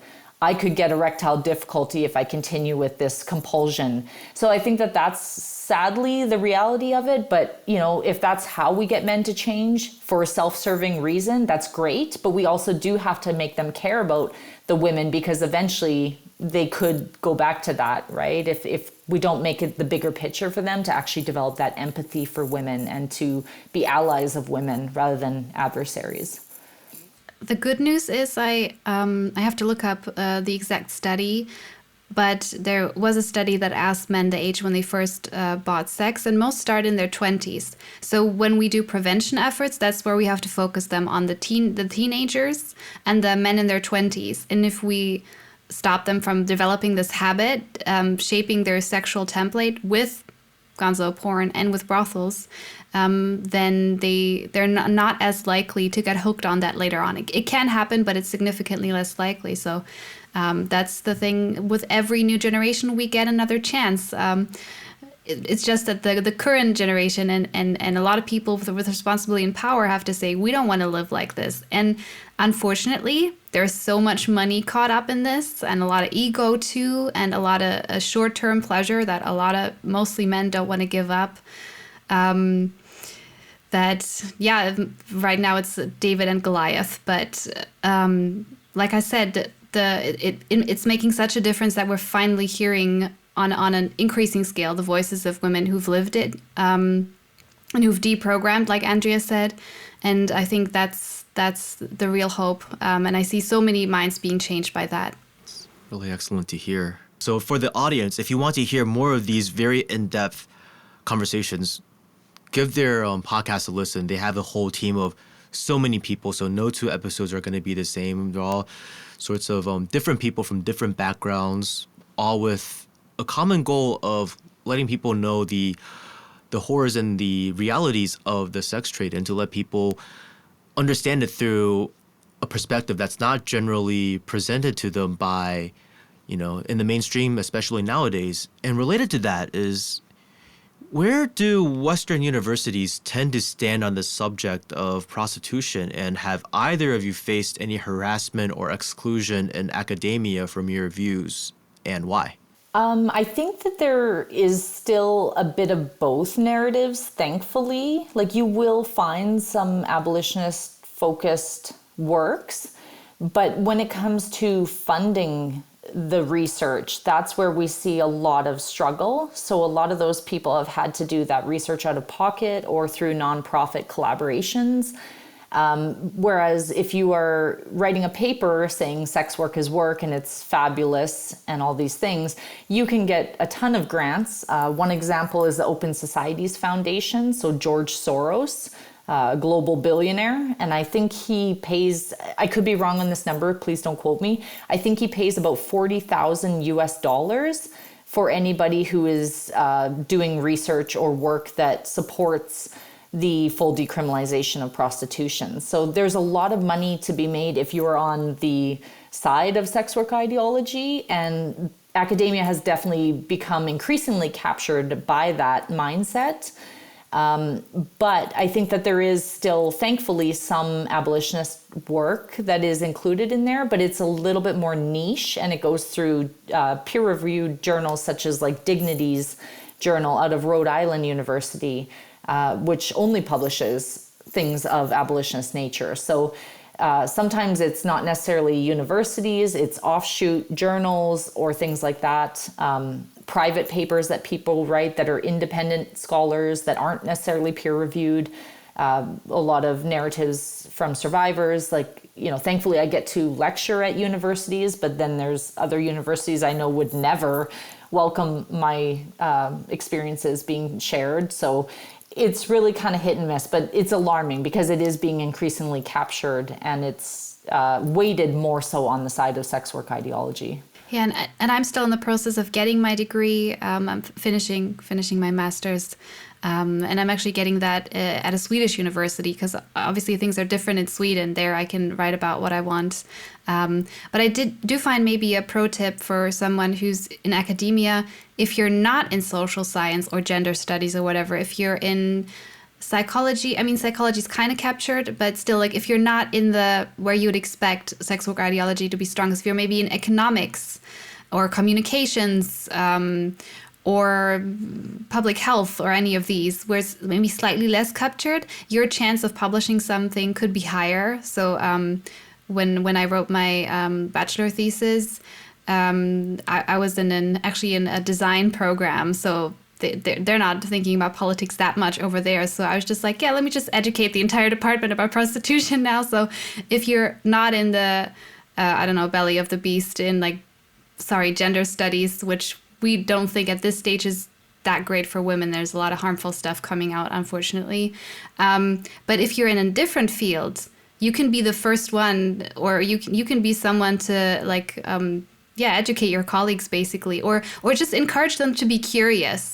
And we need all these different disciplines. We don't just want the, women's studies, the sociologists. We need those, but we need the wisdom from the other disciplines as well to come in and look at this. And so there are occasionally some really interesting papers being written in those disciplines, and better chances of being published, I think. You raised some very good points, and since this is an issue that affects everyone in society, it only makes sense for those in all fields to get involved. Andrea and Elly, I want to thank you once again for joining me to have this conversation, and I hope that I was able to help your audience learn something as much as you've undoubtedly educated me and my audience. Now, before we go, would you like to let the audience know where to follow your work? Sure.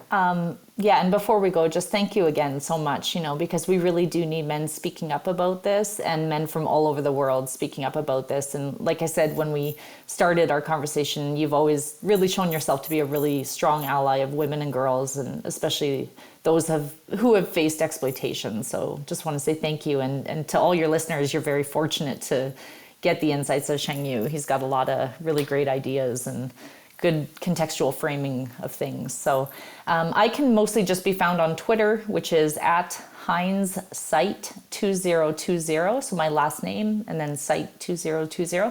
And my website for my book is whenmenbuysex.ca.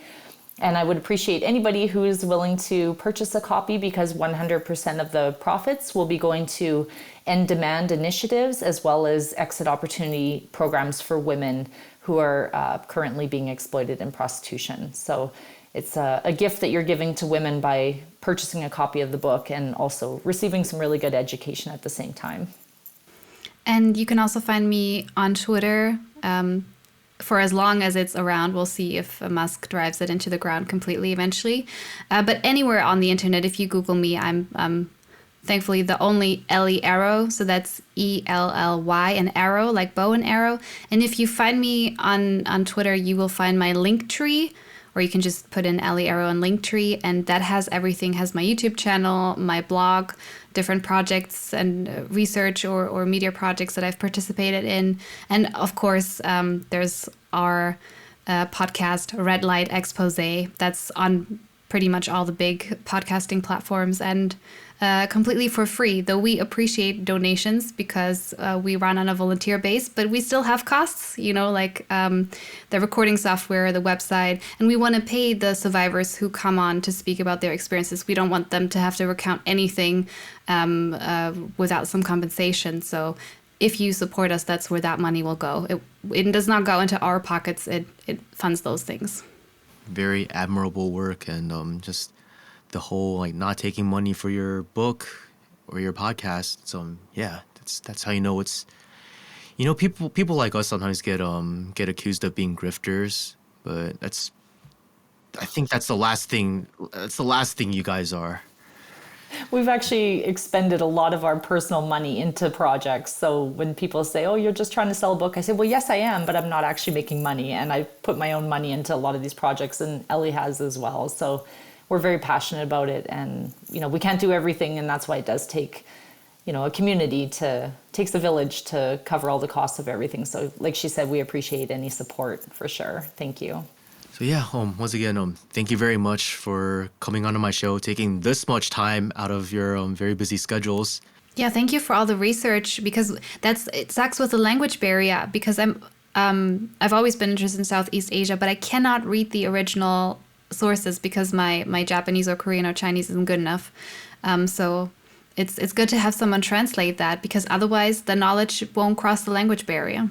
Yeah, I noticed there's not a lot of resources in the English language about the Taiwan military brothels, and I just wanted to maybe let my U.S. viewers know. And I'm sorry, I know your podcast isn't too political. I can cut it out on yours, but on mine, it's like this was a regime that was funded with U.S. tax dollars. I mean, at this point, America is a country with so many problems inside of it. Shouldn't these tax dollars be saved to, fix their own problems, help impoverished people so then they can escape fates like the ones that we shared in this episode in their own country? Because that stuff is definitely happening in America as well as all other countries. If ever you want to come on the show again to share anything, or if you want me to go on your show to talk about some more things in depth that it's within my pay grade, just please let me know, and hope to see your podcast flourish and grow. And yeah. Thank you. We wish you all the best of success too. It's really good. Thank you. Yes. Thank you for watching this episode featuring Andrea Heinz and Elly Arrow from their newly launched Red Light Expose podcast. I know this episode wasn't easy to listen to, but I hope you found the sobering content and the perspectives shared by our guests informative and useful. For more perspectives of Taiwan and beyond not typically shared by mainstream media, Please be sure to subscribe to Straight Talk with Xiangyu on wherever you get your podcasts, as well as on YouTube or Rumble. If you have any feedback or topic suggestions, shoot me an email at straighttalk@xiangyu.tw. I'd now like to thank my upper-level patrons and channel members, Alvin Jia, Wang Yijing, Pranav Sima, Michael Kim, Coconut, Victor, and, last but not least, the Alaskan Land Bridge Project. If you wish to support my work, please consider becoming a patron on Patreon, becoming a member on my YouTube channel, or by making a contribution to any of the links in the show notes. See you guys in the next episode. 还是人情